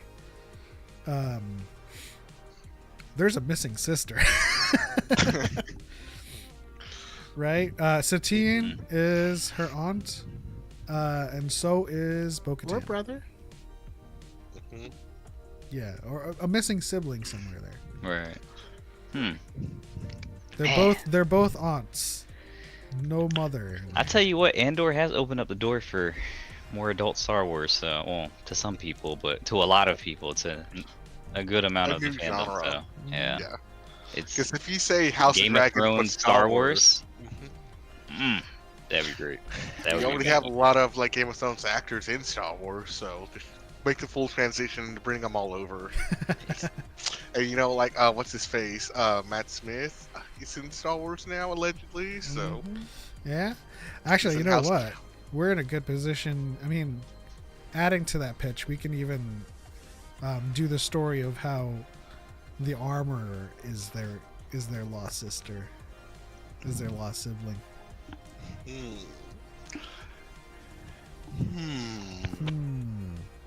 I'm not gonna lie, I jumped out of my seat for that James comment. I was like, wasn't that the Acolyte? But yeah, we got more ahead of that stuff. Yeah, I understand what you're saying. I just Adult had to. I was Star about to Wars crash. show? I was about to crash out for a sec, but I don't have to here. So yeah. I think we have to wait for Mangold's Dawn of the Jedi Yeah, first. yeah, oh, I yeah. think that's going to be very adult oriented. Yeah. Like, I don't think you could do one that explores like the biblical origins of the Force and kind of like Make it like slapstick Skeleton Crew. you know. Skeleton Crew without the kids and people dying and all that stuff. Yeah, that'd be great. You know. So not Skeleton Crew, Season 2 win. which is great. I'm not saying Skeleton Crew isn't great. Yeah, I love but Skeleton It's Crew. cute. It's a cute thing. It's fun. You know, it's supposed to be Oh, that. Were you there nostalgic. for the Pirates panel? Because I love that with all of them. Because they were talking about Oh, side tangent, like all the different pirates. They each had a story of like the Kaizo last Koni episode. Nara- Sorry. They were going into the houses and they had like a fight with Neil's dad, and then they slowly realized that each one of them filmed that same scene differently, all having Yeah. that fight, and they didn't even know it. So it was Oh. fun they didn't even stuff. show it, right? Like that. No. That didn't even see the light of Yeah, day. that's one thing I will mention. They said Yeah. they filmed a lot of stuff for The Mandalorian, Skeleton Crew, and some of the other shows that never will see the light of day because the story changed them up. But it's actually on film somewhere in the archives. So Yeah, like Axel Yeah. Wolves was supposed to die in the first episode that he was in, stuff like that, you know. yeah, and then that's very a running joke. They said that he was going to die Yeah. in season 3 multiple times as It's well. gonna so- happen. It's gonna happen. Yeah, we know, Here it is. It's gonna we finally know happen. that the Jedi that trained, I'm Job. Job. Yeah. Jode. Had, Jode. Jode had a lot Jod. of Jod. Jod Jod. Nabud had scenes of her, Yeah. of Yeah, her she training, did film. and it was cut. She's so. she's a awesome looking Jedi too. That's Yeah. Yeah. very Yeah, her upset design that we was- didn't see that. But It hurts maybe that we that's will. not canon, man. Right. Right. We need extended Unless cuts it's where we gonna get those tell cut that story in scenes. season 2. Right. You never know, but I would No. love a lot of deleted scenes to be canon. no. From last year with the other Mandalorians that were there, and then this year, there's probably a lot on the chopping wood floor. Which again, that's just how things work. But they will probably never release it. But maybe like 50 years from now, they'll do what they did with like the originals and just throw up some of those deleted scenes, like Luke's lightsaber on and Tatooine and all that stuff. I would just love to see, you know, a few things here. It doesn't have to be everything, but you know, some of the deleted scenes with the Disney Plus shows, just see how things could have been or why Yeah. they had to change some things. So Yeah, like how Luthen is like a clown entertainer on the side. Just kidding. I just Look, I can't see that, but I just Be a No, hell of a he's side just- mission. Hell he's of a just- side mission. he's just full on clown like get up, and Yeah, then the his nose- entire act is just standing on stage like, I've given up all hope. just monologue. Sacrifice everything for a sunrise I'll never Everything. see. No, This you know, red that also- nose is a gift from. They celebrated. They're celebrating the defense against our invaders, the Rakatan Empire. Yeah. Ugh. I'm sure Hear there's me also out. like a 6-hour cut of just the dance party at Almost. the wedding. Yeah. Yeah. The Hear extended me out cut. though. You know how we're on Naboo with Luthen and Clea? I feel like at some point we should just say it's a deleted scene somewhere and we just see a lone Gungan walking in the background and it's Jar Jar. Just put him in Was there it ever somewhere. confirmed that it was Naboo? I know we were looking at the I think ramparts. the website. Yeah, No, the they website I confirmed it. believe called it Yeah. Naboo. So Oh, yeah. dang! We called that just based off the architecture. Yeah. Fist bump. There is a whole section of Cinta content that I need in the season 2. You can have that. Cinta There's and a Bell whole counted. section of Bix content that I want. Oh, I mean, that too. But literally, I mean, what they allude to is her getting injured and having to, spending all accident this and all that time, stuff. and and like, I mean, their relationship was an interesting part to see how two people fighting the same war, but they believe separate things, going in separate directions. That would be fascinating to explore more of. I wish we got that before, Cinta's End. Yeah. Yeah, because did you read the script that they put out recently and for one of the episodes? Because I feel like there's a lot of stuff that I have to go back and look at that. And where is that? I think it's on the Star Wars website or somewhere. I didn't share that one, buddy. No, it was like officially released too. Oh, So okay. yeah, it wasn't leaked, like an official script that came out, and they were talking about a few Interesting. things. So I know Tony Gilroy doesn't want to release all that stuff because AI Right. training and all that, but I would just Yeah, love to see like what didn't make it to the screen, like Mon Mothma and her husband having that conversation after they leave the Senate and that sort of stuff. So yeah, if we can get Tony Gilroy for Rebel Scum Con Year 3, I would die. But Oh, yeah, that's not. yeah, I don't think that's possible. I know, but Hey, man, keep the options open.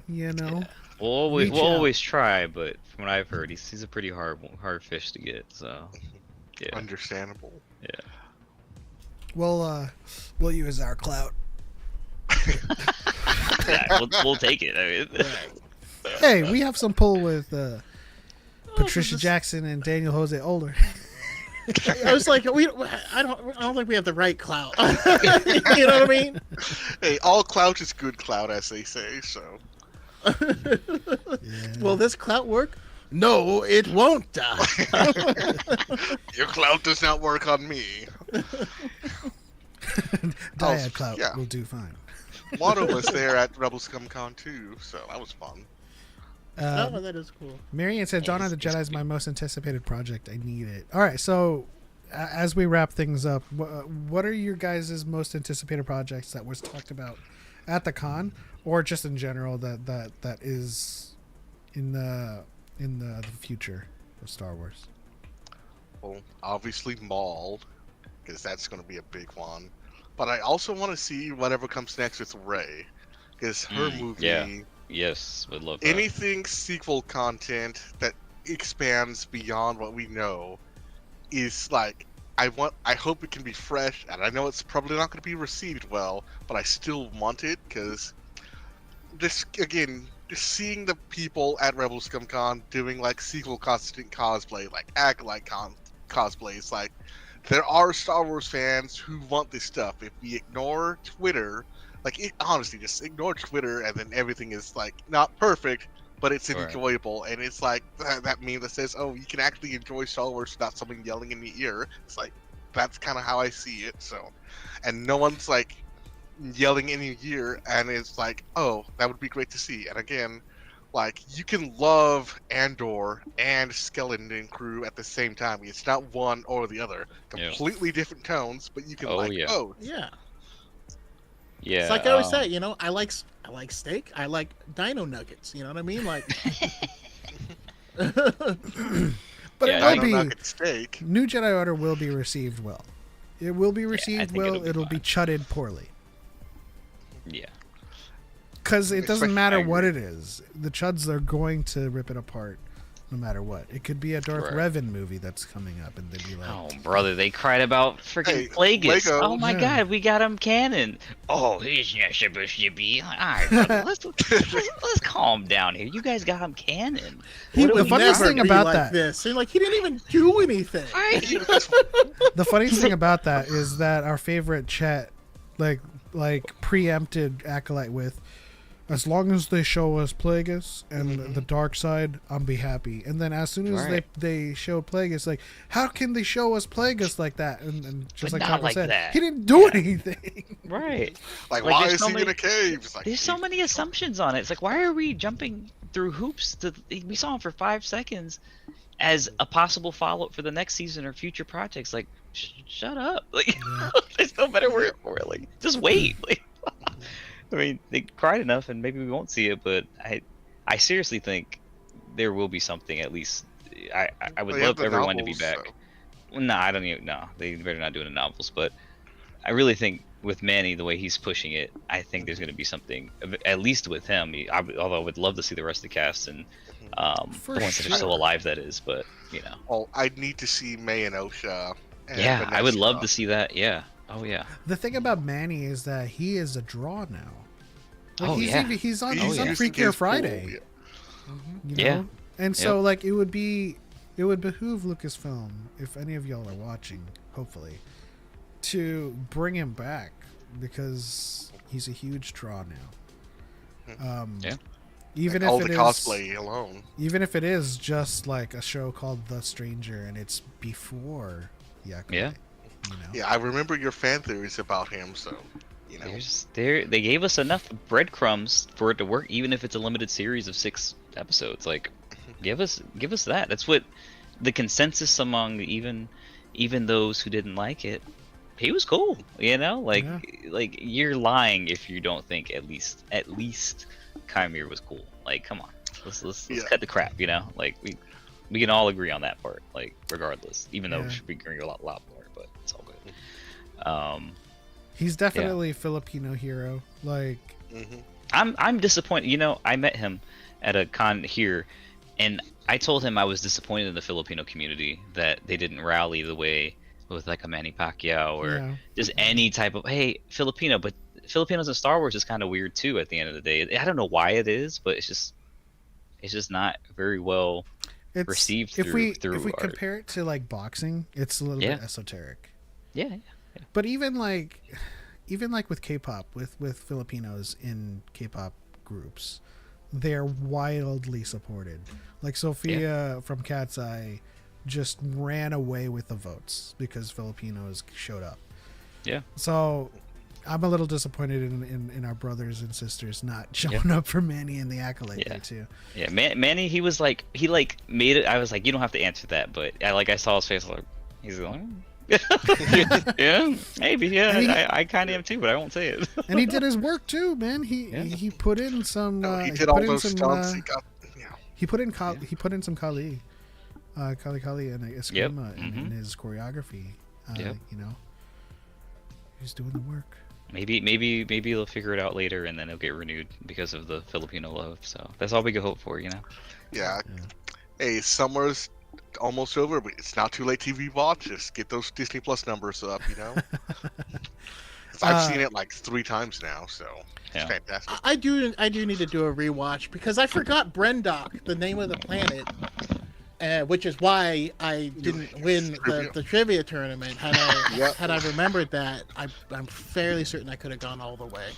Yeah, I still remember forgot because the I'm name still of doing Padilla. videos on it.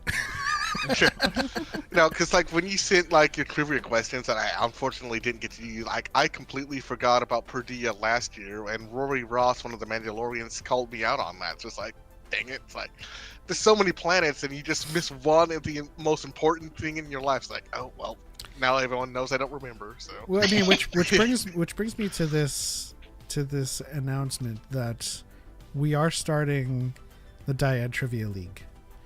Ooh.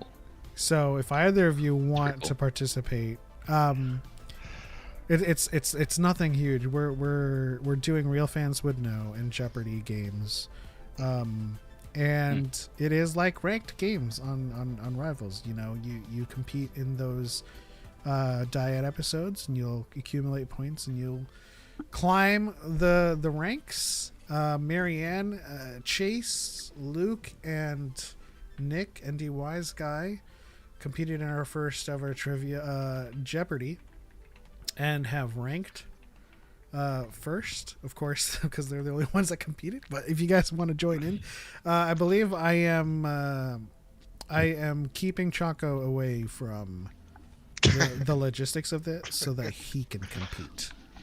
Not to scare that's fair. anybody, but I mean, if you have any questions about Planet, I know I'm good. So well, it's I'm not Jeopardy, worried. right? Yeah, So I'll we're go. gonna have, have like a spread of categories.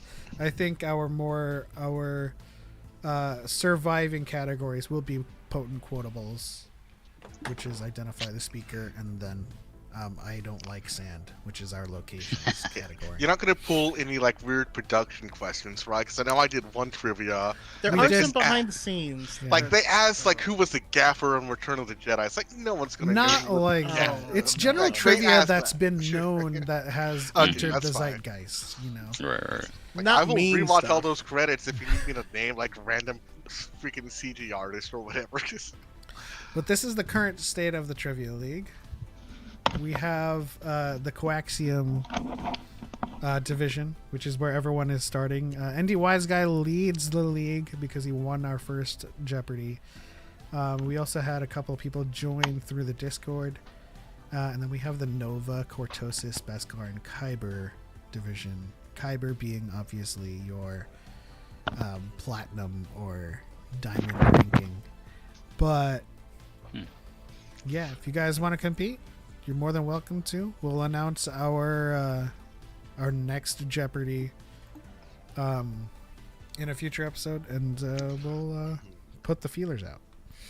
can you add a new rank for Calkite just because I just want that somewhere? Foliated calcite. Yeah, Sam and David Collins Yep. did that line. It was That's hilarious. literally a clip. It's on my list to clip for TikToks that it's gonna bang. But yeah, that's Calkite. Yeah, would be. Oh Very dang! funny. Never mind. People have 0. I am not winning. What are you talking? No, they just joined the league after I announced it. So Yeah, Yeah, cool. Sign me the- up for it. For trivia, I've always found the lights are always a little too bright for me, but I enjoy watching. So it's always like that precious, you gotta get it first kind of thing, and it's like, yeah, I knew that. I just wasn't gonna blurt it out, kind of thing, right?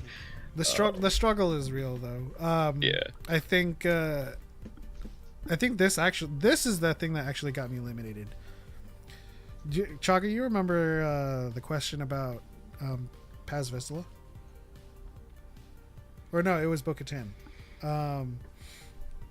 When they called my name, I said, "Never mind, I ran out of time." But I was I was The answer first. was Death Watch. I was first in the queue when I had the benefit of being able to say it. I had Death W. I should have went Death Watch, but like I just like folded there. I was like, I ran out of time. I don't have anything. And that I think that's one of the incorrects that got me eliminated. But that's a struggle, man. Yeah. I know it'd be DePaul like was that, saying- that pressure. I'm just like, Yeah, because you know it beforehand, and then they ask you, and then it's like, oh, the right. information. Or you brain fart, and it's like, I know this. Like, just ask it again in like 5 minutes. I do know that DePaul earlier was saying, Pep, I know that Beckett didn't have three blasters. Listen, he gave one to Han. Okay? Yeah, but the question said wielded. I know. He wielded I know. how many? I know. Yeah, that's like Will Trick of course did a questions. trivia like how many people held a lightsaber in the original trilogy, and somebody forgot about Oh, Han yeah. Solo, and it's like Yeah. he held it for 2 seconds. Do we count that, or is it? Yeah, we count it. Yeah. I saw that clip and I knew the answer. It was like, shoot. So this is one of the questions that Choco missed that saw me win that belt. Do you remember the name of the droid that joins Xiono when he returns BB-8 to Poe?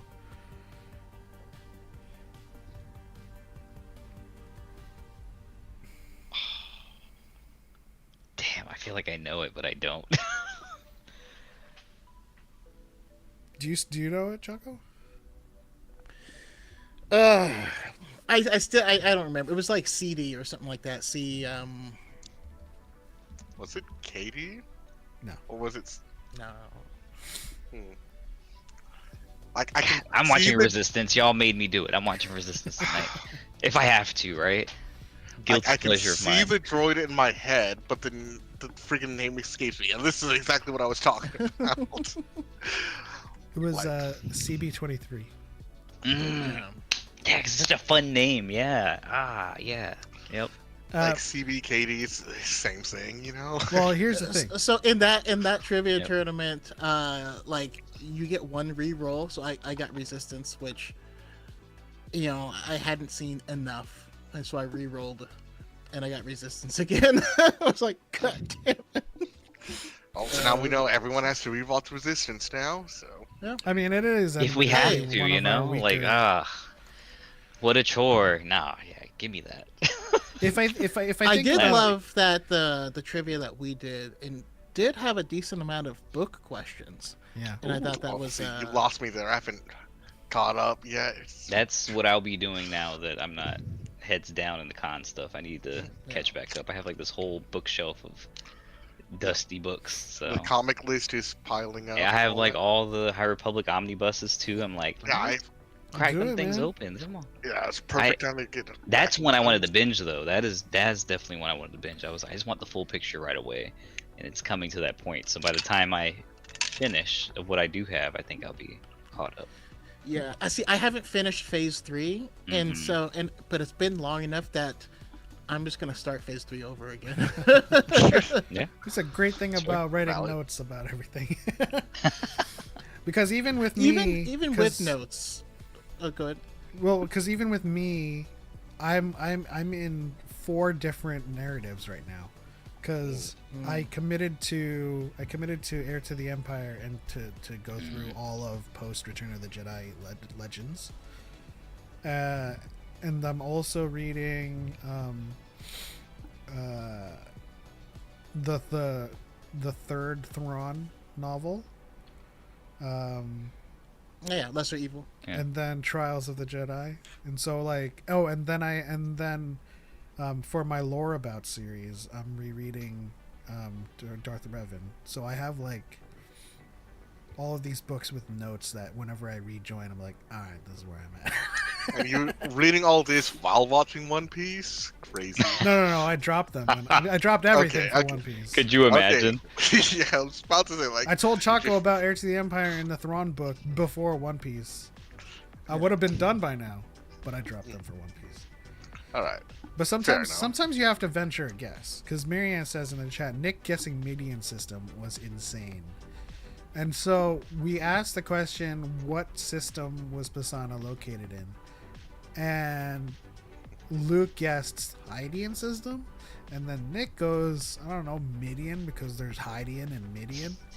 And Midian was correct. Now, I did, after the fact, That's awesome. from protests from Marianne, give her points for the Pisana system. However, if I were Trebek, I would say that is not the answer we're looking for because Pisana is in the question itself, right? That's I mean that's a thing. Technicality, yeah, that's true. That's yeah. a thing in game shows. Like if the That's true. answer is in the question, we're not looking for that answer. So. Right. What's the Lando system?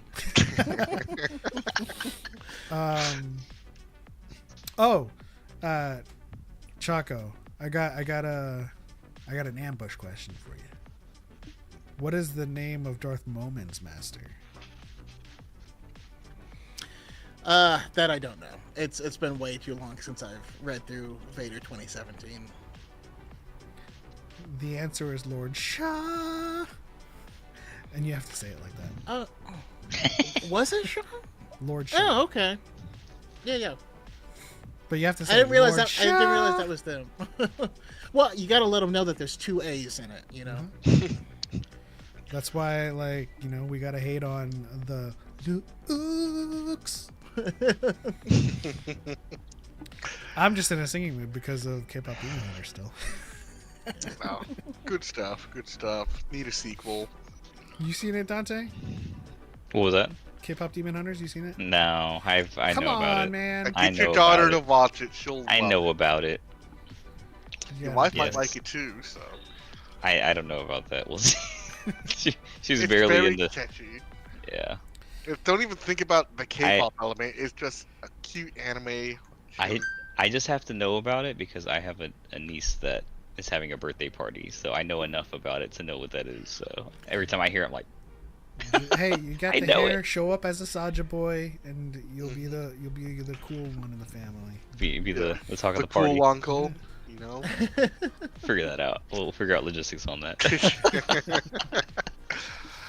Right. Anyways, Chalky, you had something to say? Oh, no, I was just saying this has been an awesome conversation. We appreciate you guys coming on. We look forward to the future of Rebel Scum Con and a more collaboration, more stuff, and to see the rest of the content that you have a backlog of, being released. So we'll. That's the fun part. That's where the fun begins for me, because now I'm talking about that data stuff, numbers. Yeah, that's gonna be fun. So yeah, y'all be on the lookout for that. And thank y'all again for everything y'all do for the community. And we're big fans of what y'all fighting the good fight at this point. Of hopefully people critically thinking again, not just in Star Wars but in life, right? So that would be a godsend, but yeah, I think we're all fighting the good fight in real life, to be honest. Right, yeah, that's a whole nother podcast. Just trying to regain democracy. Right. Actually, this sounds really sad to say, but trying to regain due process. imagine. Anyways, Dante, if you have anything to plug, any social channels or anything, any projects or anything you want to put forth, you can let them know where to find it. Just follow Rebel Scum Con on everything. It's usually a form of Rebel Scum Con official, things of that sort. That's the bread and butter, the lifeline of the marketing that I do. Because I honestly don't think traditional marketing works that much, to be honest with you. Everything's usually digital. So, I'm a young head in thinking that, and it's funny if anyone at my agency in my 9-to-5 sees that, they'll be very, very upset to hear that. But that's the proof is in the numbers. what they pay the big bucks for me for. So you're right. No, but Seth Golden's been saying this forever, and it's been. I don't know. Anyways, the power of the internet. The power of the internet always wins. So just like a 3-second soapbox, any kind of traditional marketing that survives nowadays is by virtue of social media catching it. Yeah, correct. Yeah. It's not because it's traditional. In addition, right? It's because social media has caught wind of it, right? So yeah, I will say grassroots stuff. Like if you're actually passionate about, which actually helped a lot last year, that works, and that's tradition. That's guerrilla marketing at that point. But I'm talking newspaper, magazine. All of it is so social, though. I still get advertisements in the mail, and oh cool, there's a sale. I'm gonna go do this. So I'm sorry, it works on me. Depends. No. But what he's saying though is that it's a blind push of information versus a targeted pool. Targeted. It's just thrown out there, and if you see it, you see it type of thing. Case in point, I didn't know I also love Demon marketing. Hunters. I didn't know K-pop I've Demon never Hunters done was a it. thing. I'm a K-pop stan. I'm in that sphere. I stan groups and stuff like that, and I learned about it from Kenny. I didn't know about it. I saw it on Netflix. What is this? This looks like a B movie, right? And then I started hearing friends talking about it. Social media. I sat down and watched it. I'm like, yo. Oh no, it was actually Choco. Also, he said he it was one of our episodes. After I had heard that it was out, he's like, have you watched it? I'm like, no, I haven't. He's like, this show has no business being as good as it is.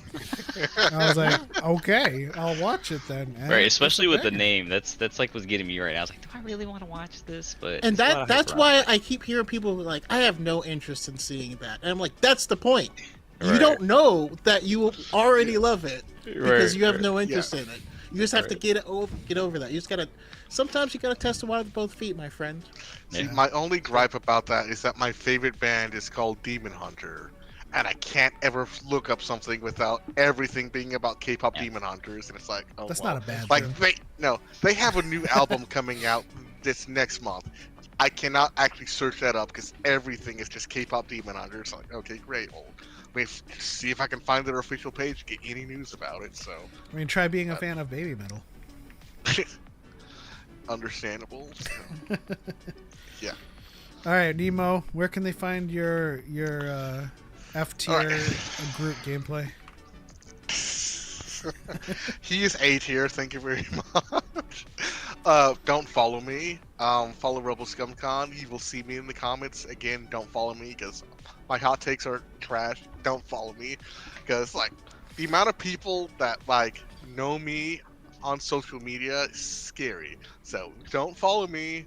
Follow everybody else. You'll see me around in their comment section. If you want to follow him, you'll see him on Rebel ScumCon comments. So if you want to find him that bad, there you go. But we hope to see anyone who sees this. We hope to see you in the future. I hope to personally see you in the future because if you like Star Wars enough, if you're watching this podcast, you definitely do, and we'd love for you to be out and to have some fun and enjoy yourself, enjoy the fandom. So yeah, Absolutely. And if you truly do want to see him, he's also chronically in our chat as well. Representing. And we appreciate it. You see, you Representing probably the saw me Twitch like side. getting on my phone. I'm just looking at stuff because I'm not commenting, but I'm there. So. Anyways, guys, thank you guys so much for rocking with us. Everybody on the YouTube side, TikTok side. Thank you to Dante and thank you to Nemo. We hope that you guys have a wonderful weekend, and we'll see you guys in the next episode. And I think the next episode might be Jeopardy. It'll be shorter because we're not going up to 1,000 this time, but it'll still be fun. Nemo, let me know if you want to compete in that as well. Yeah, if I'm not working on a project, because everything might change next week, so we'll see. But Gotcha. I'll be in the comments. Yep. But yeah, that's it. On to the next one. For life. We are all fans of Star Wars. Like, did you want us to join in on that? I don't know. You're just talking slow. So. We're all good. May the force be with you always. Yep.